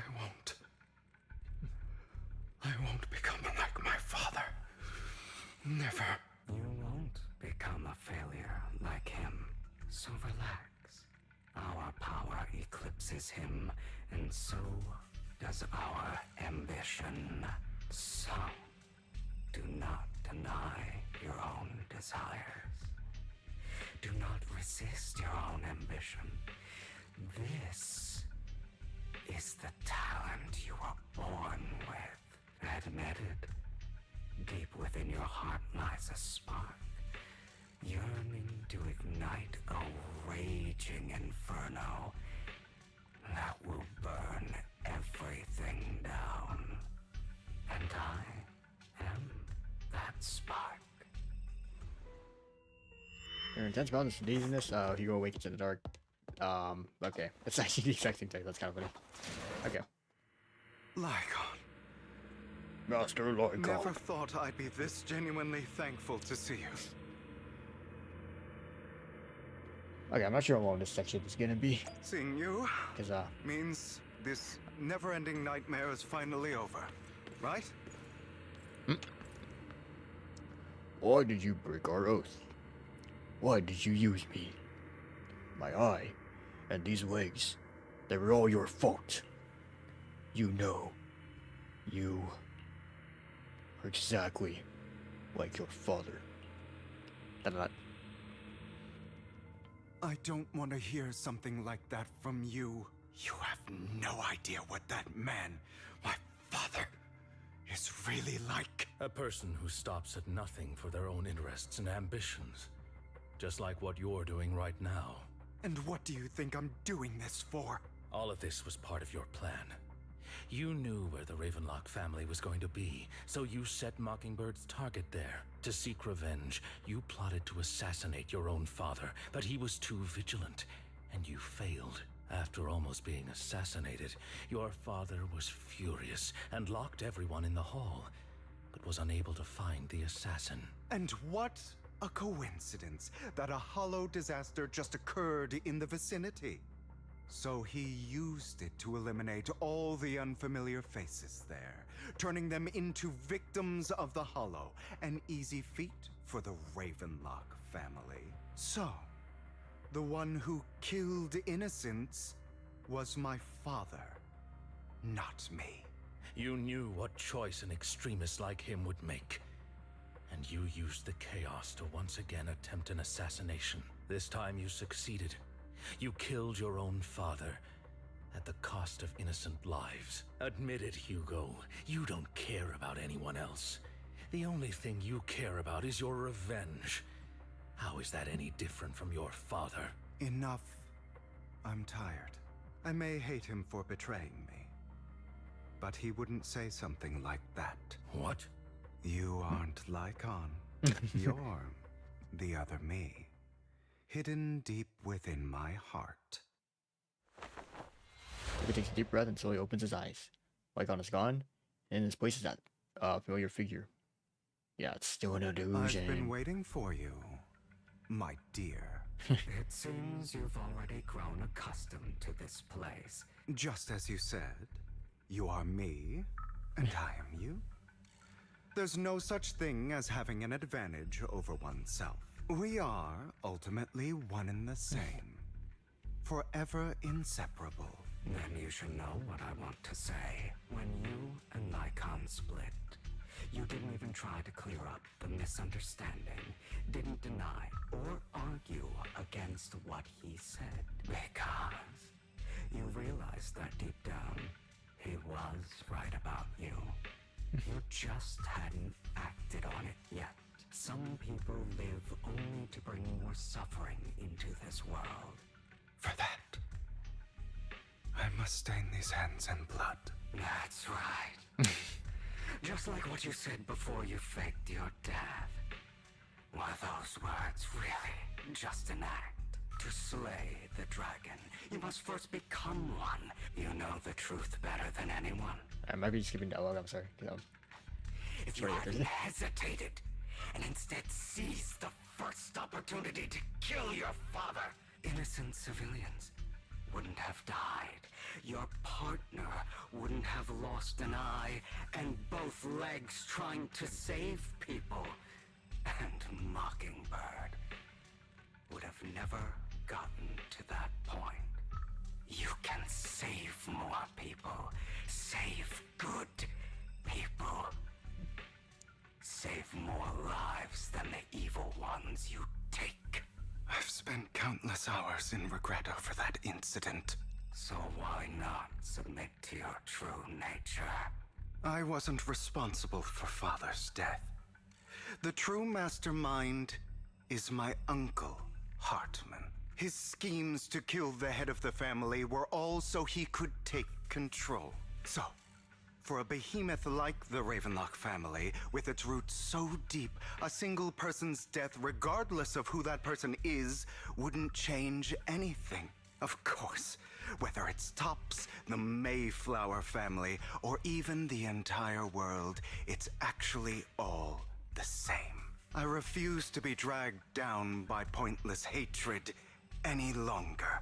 You foolish, stubborn idiot. Or are you going to follow Lycon and Jack's twisted logic? Otherwise, why would you hide this whole scheme of faking your death from them? You've built an impenetrable wall around your heart, keeping everyone out. Of course you are right to do so. No one in this world can be trusted, but you stay silent and long for them to notice your suffering.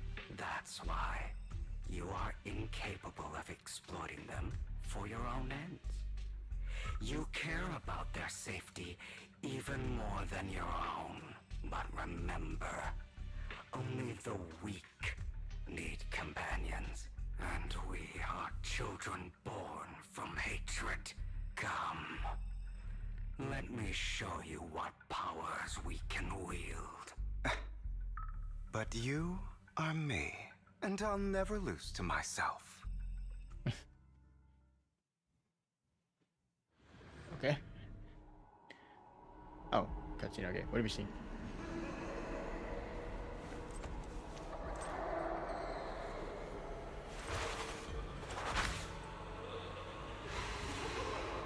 Oh, wait a minute. Are we gonna fight Hugo as Hugo? Wait, that'd be kind of sick. Oh shit, let's go. Early access Hugo. Okay, so what I remember is that basically Try to only use your react special when the enemy's stunned. Although in this case, he'll get stunned once every 50 years.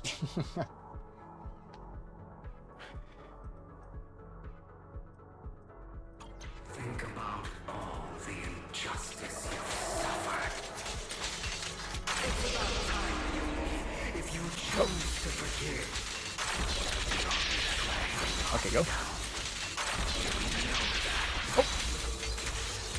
Letting you consume me would be the real betrayal to myself.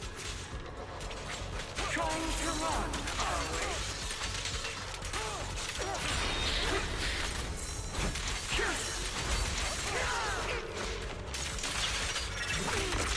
There you go, like that. Oh.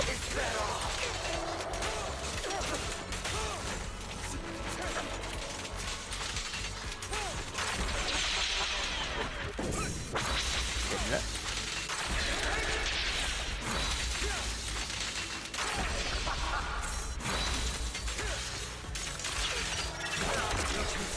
To face your true self and what you truly Oh, ow. Okay. That was me. No hit run.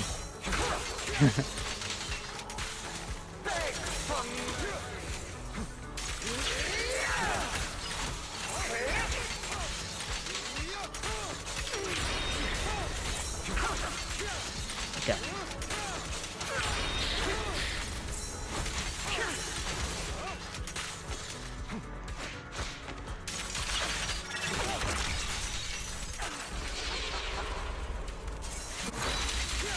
That.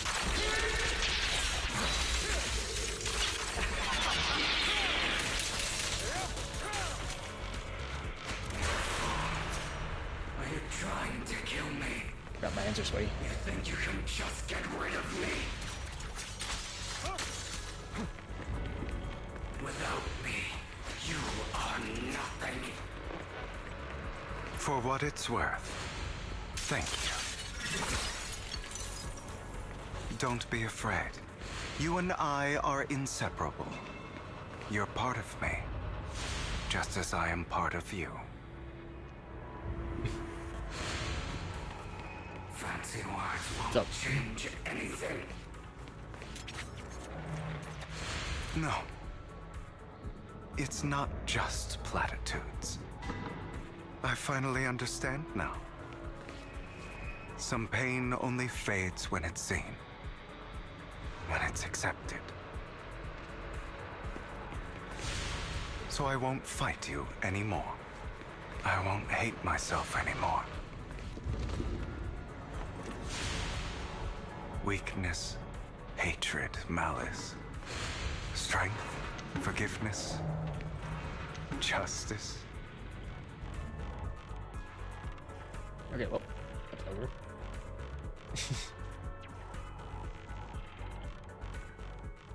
Finally, it's time to meet up with Lycon. Alright, what do we got?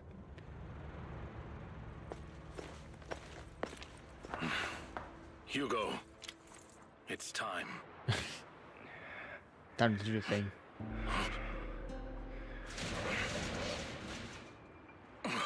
Hugo. Hugo, you... Did I scare you? I made it through. I won. No praise from me, my dearest partner. Oh, Gage.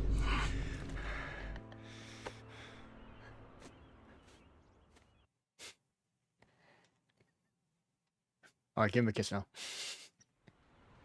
This is... Alright, well, just we're back out like here. what I saw in my dream. Yo, excuse me, man, can I have some prize? I guess there are still some lingering side effects.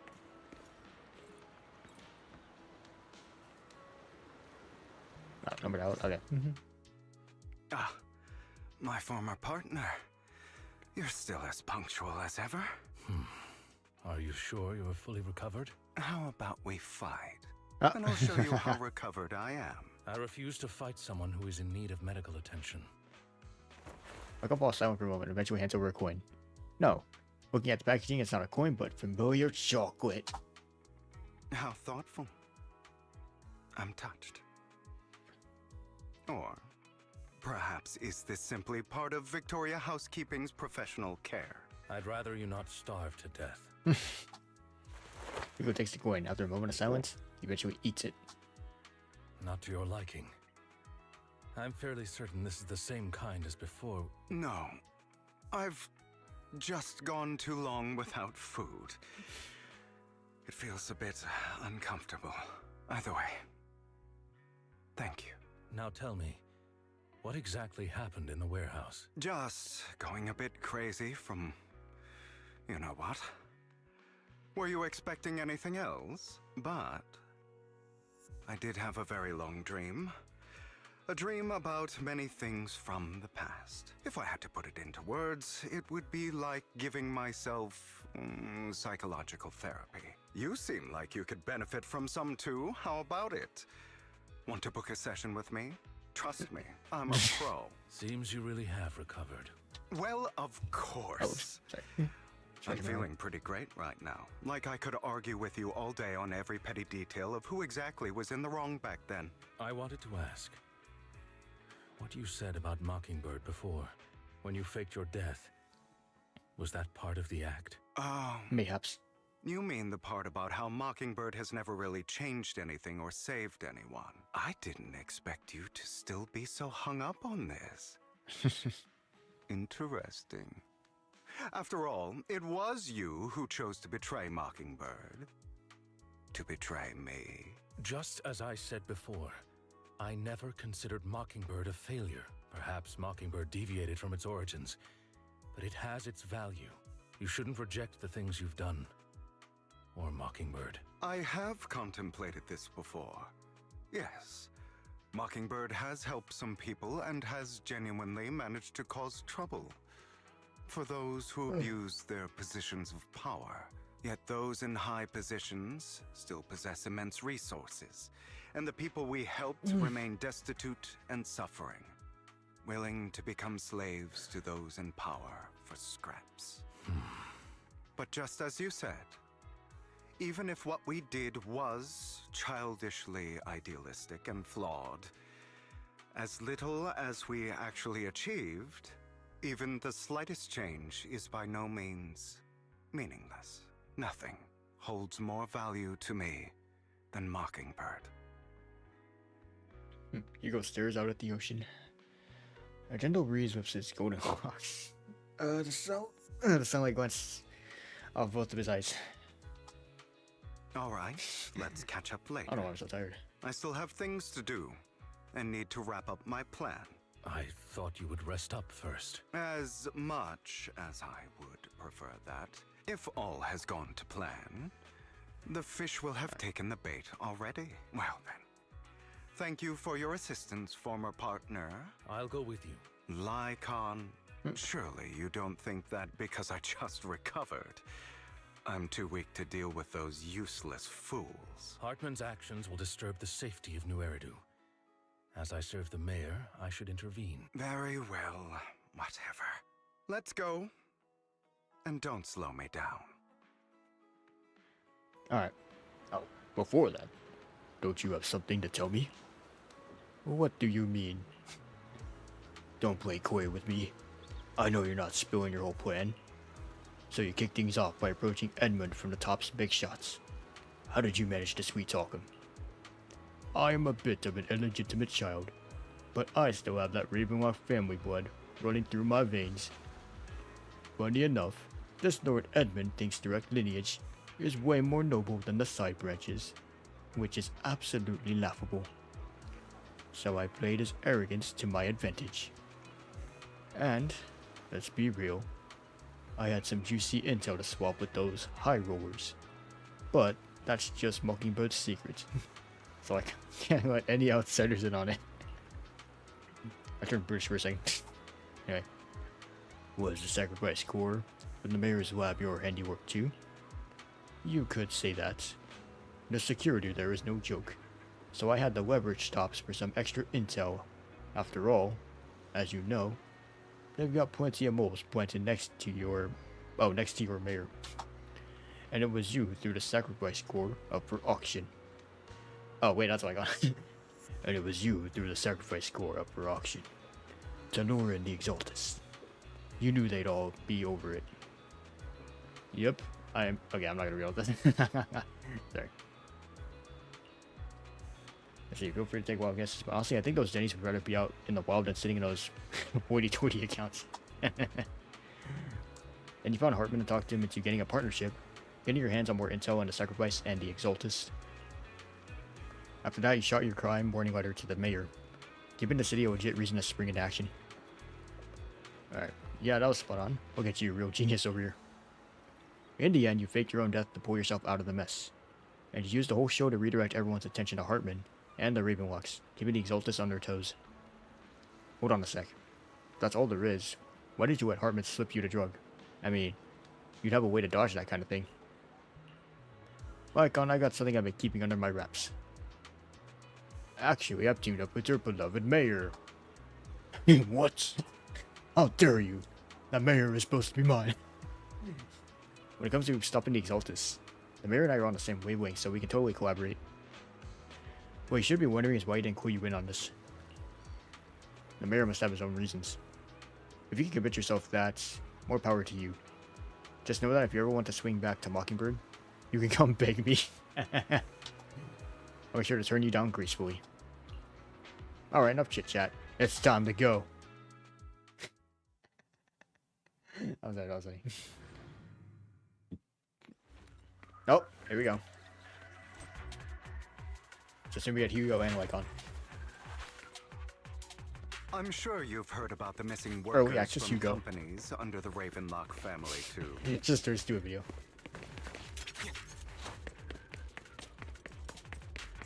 Wait. I can breathe. Yeah. I know where they are. That is like counts for a combo.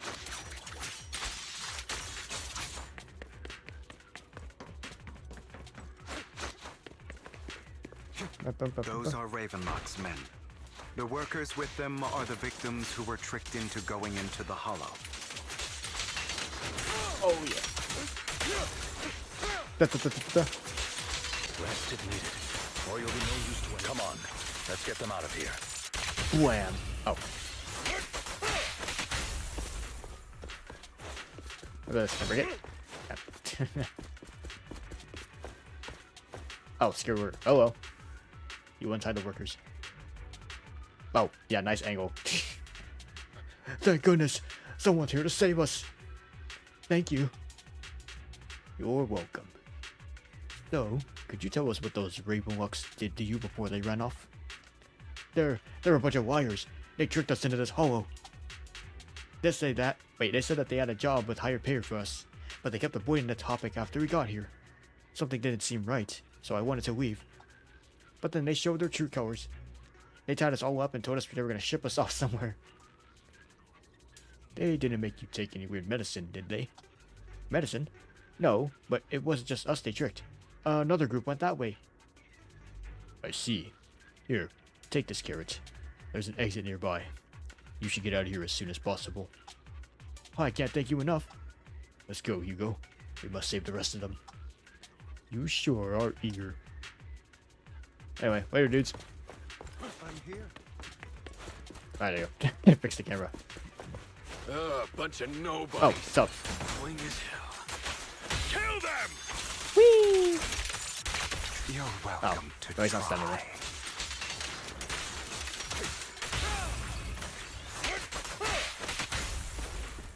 Come here. Oh, what a coincidence. Oh, oops. Come here.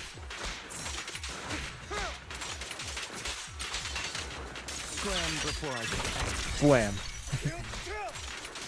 Wait, I'm doing this outside of it. Oh, that's pretty dope. Oh, oh well. Allow me to reach Boink.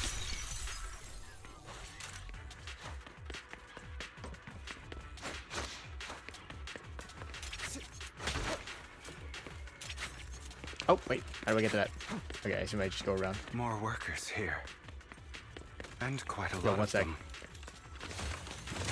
Just don't forget that. Alright. What's up? You untie the workers. Who are you? Your saviors. Thank you. Thank you. I had a bad feeling about that group from the start. I shouldn't have ignored my gut instinct. Did those Raven Locks do anything to you? Do anything? Well, we weren't doing as we were told, so they tied us up. Nothing else? Oh, good. Oh, right. There's another batch of workers ahead. They should be by the roof. Alright, let's go. Is Hartman behind this, too?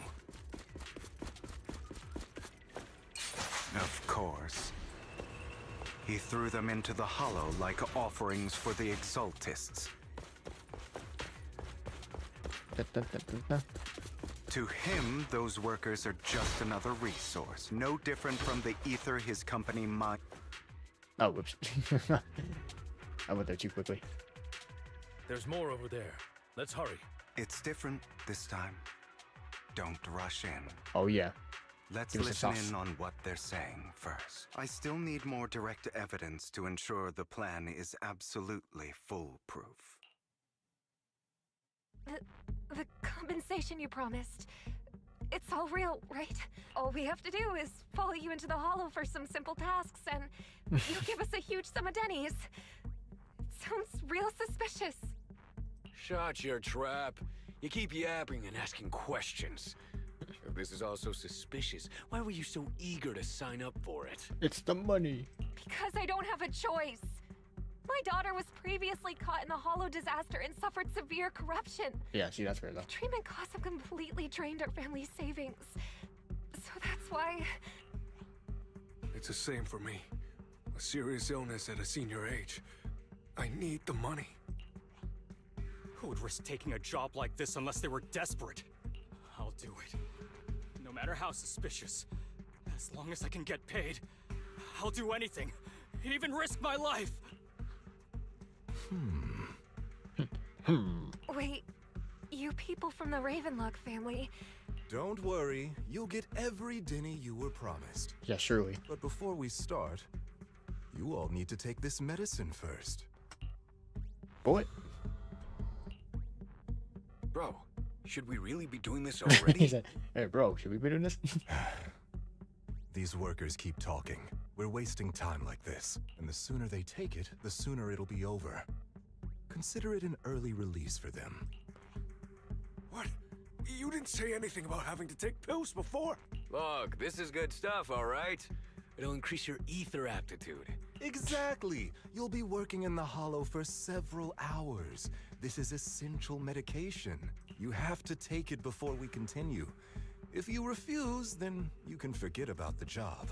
Of course, you won't receive the compensation either. Lycon, what are you doing? Rescuing those workers, of course. There's clearly something off about those pills. We can't let them take them. Now is not the right time. As I said, we need more evidence to ensure the plan works. And as I said many years ago, you can't exploit innocence to achieve your goal. So that's how you see it. If that's not what you want me to think, then explain everything to me.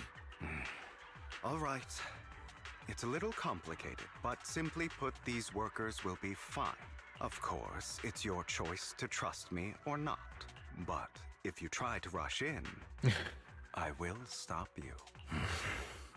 I trust you. Alright, meanwhile, the workers have also made their decision. Except for the talkative worker, most of them already swallowed the pills. That's when the arrogant Ravenrock family member finally reveals his true nature, saying, "You think I'd let you run?" While forcibly shoving the pill into the worker's mouth. Yeah.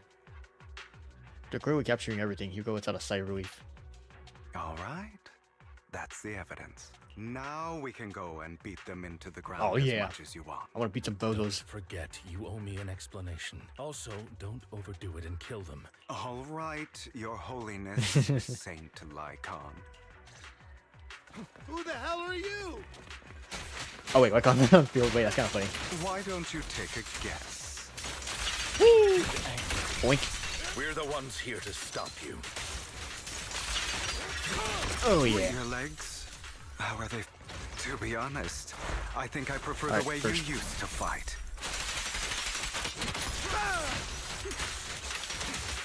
Oh You yeah. had a lot more aggression. I don't know about your special. Sheet. Give me it back. And totalize this. I've merely learned to control my strength. When I need to be aggressive, I will be. The end is not. Can't remember the last time we worked this well as a team. Nice. To defeat the Ravenlock family members. Ah, damn it! Who the hell are you? How dare you mess with the Ravenlock family? Ravenlock. Savor the name while you can, for it will soon cease to exist. What's that supposed to mean? It means exactly what I said. Sever your ties while you can. You still have a chance to walk your own path.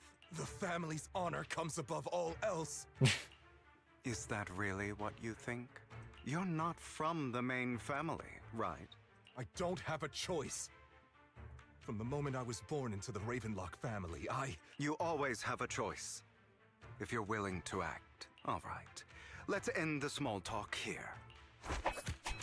We're gonna switch off to the back of the next. Oh, yep. Alright. Goodbye. Good night.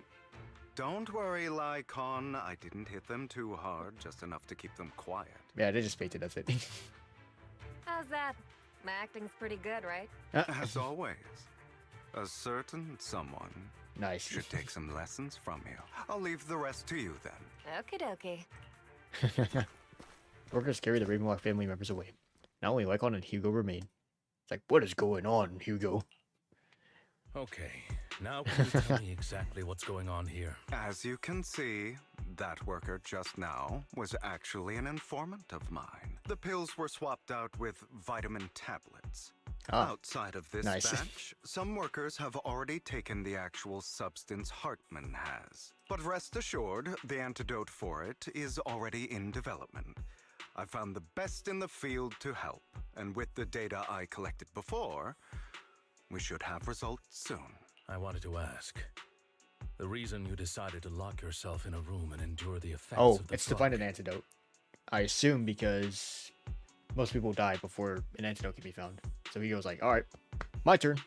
But I have a plan. Besides getting evidence, it was also to collect data on this drug in order to create an antidote, correct? It seems you're not completely beyond hope. I thought you were just being stubborn.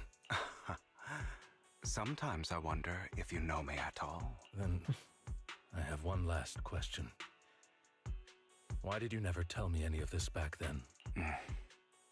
Because you're a terrible actor, like honestly. The truth is, I heard everything. Oh, wait. That entire conversation between you and Jack. Yeah, that. Before he passed away in that small attic. When Jack called you aside and gave you those warnings. When he told me you might go down the wrong path. Oh, wait, actually, I just noticed he's right there. Sure. Screenshot. Always gotta capture the cutscene. That's right. You never said anything. What would I even do? Scream and rage over your suspicions, or get on my knees and beg for you to trust me? You know there's no way I'd allow myself to do such a thing. Besides, back then, even I was confused about myself. Jack, he... It's all in the past. You don't need to explain anything to me. Enough. We should get going. If we're going to reminisce over the past, we should find a more suitable location. How about the video store? Lycon? Oh. That incident back then. Wait, it's actually pretty sick. I like this scene. I didn't do it. It was a scheme Hartman devised to take over the family. It was Hartman who killed my father. God damn, this guy's an assassin. I only discovered the truth long after the fact. I did indeed attack my father, and I thought he was dead. But he wasn't. I couldn't kill him. And even before that, if I hadn't hesitated, none of what followed would have happened. Even now, I still think they deserve death. But I no longer care to personally deliver that fate. They're beneath me. And I have more important things to do. Yeah, it's starting to just be like a Hugo story quest. You. I know we may never agree on that point, Lycon. That's good though. Like, it's a good part of the main story. Just I once solving the whole wanted to mystery fight about against those sacrifices. ugly truths that That's it, defined me, but I discovered that the more I rejected them, the more painful it became. So I could only accept that crazed, hateful, and malicious side of myself. As long as I know I will never become like my father, like Hartman, that is enough for me. You've changed. But I think that might be a good thing. Don't patronize me. You've changed a lot too, compared to before. I still disagree with Jack's words. And I won't forgive your betrayal. I will walk the path I believe is right. Even if I must tread over thorns and through the mud. But I will also allow you to walk your own path. Lycon. Should I say thank you? You're welcome. Come to think of it, we haven't talked about your legs and eye. It was just an accident. Not your fault. I'm doing well now. I hope you are too. On the contrary, perhaps I should be the one apologizing. I misjudged you. I used to think you wanted power, that everything you did was for your own ambitions. I thought you wanted the power to pass judgment on all in this world, like... I am a god. I am my own god. Or you could say that in this world, everyone is their own god. There are many things that we are powerless to change. But there are also many choices we can make. Just as I said before, I am the only one who can kill me or save me. I'm glad you think that way. That's true for everyone. Let's go. I still have one last thing to do. To witness the end of Ravenlock. Is it time? Hugo recounts the process of gathering evidence. Hartman, unable to listen any longer, slams the table in anger. You really think you can take my place if I die? Never, you filthy bastard! Your little tricks mean nothing. As long as the Ravenlock family stands, I can still get back on my feet. You still don't get it, do you? This was never about avenging my father. And I don't care about taking your place. I didn't come this far just to kill you. That'd be pathetic. Right on cue. Why don't you take a look at this, Uncle? On behalf of cops, I'd like to clarify that we had no involvement in the Ravenlock family's actions. Cops is officially terminating all partnerships with the Ravenlock family. Oh, man. We will have no Burn. further affiliation with them. Are you crazy? What the hell do you get out of ruining the Ravenlocks? You want to be a petty thief forever? Thief? Oh, Uncle. Allow me to reintroduce myself. I'm the name people whisper about. The one who robs the rich and gives to the poor. I'm the master con artist who can fool anyone, anytime. Also true. He had all of us fooled. I'm the leader of Mockingbird. The one who turns every headline into my own stage. I have friends who'd catch me if I fall, partners who'd shed tears for me, and allies who always have my back. I am Hugo Vlad. You're the one who needs the Ravenlock name. I never did. Oh yeah. You ungrateful bastard! You should have never been born. Damn, okay, LTG. You flatter me. Same goes for you, Uncle. Got him. Alright, so you read the Ravenlock manual on Hugo's speedboat. Damn, bro's a speedboat too. The reaching Port Elpis, you all wait for Lycon to arrive. You've done well, Vivian. Hey, we're back. You had better give me an explanation. And here I thought this would be a touching reunion. What's with all the anger? Hugo, I'm a member of Mockingbird too, and I mourned your death. Listen, Vivian. I don't want you or the people you cherish to get caught up in danger because of me. I've always been selfish, so I don't hesitate to use you all as variables in my plans. But it is because I am selfish that I also don't want my failures to affect my treasured companions. In any case, if you were in the same position, would you not make the same decisions? Lycon's taking care of everything outside. We should go. Also, Belle, thank you. And I'm sorry for the whole act where I threatened you. It was the only way for Hartman to drop his guard against you and leave you be. I, Hugo Vlad, am forever indebted to you. Lycon's assistants, you successfully leave the Ravenlock family menu and return to the video store. Master Proxy, although it is late, there is some important... Reconnect.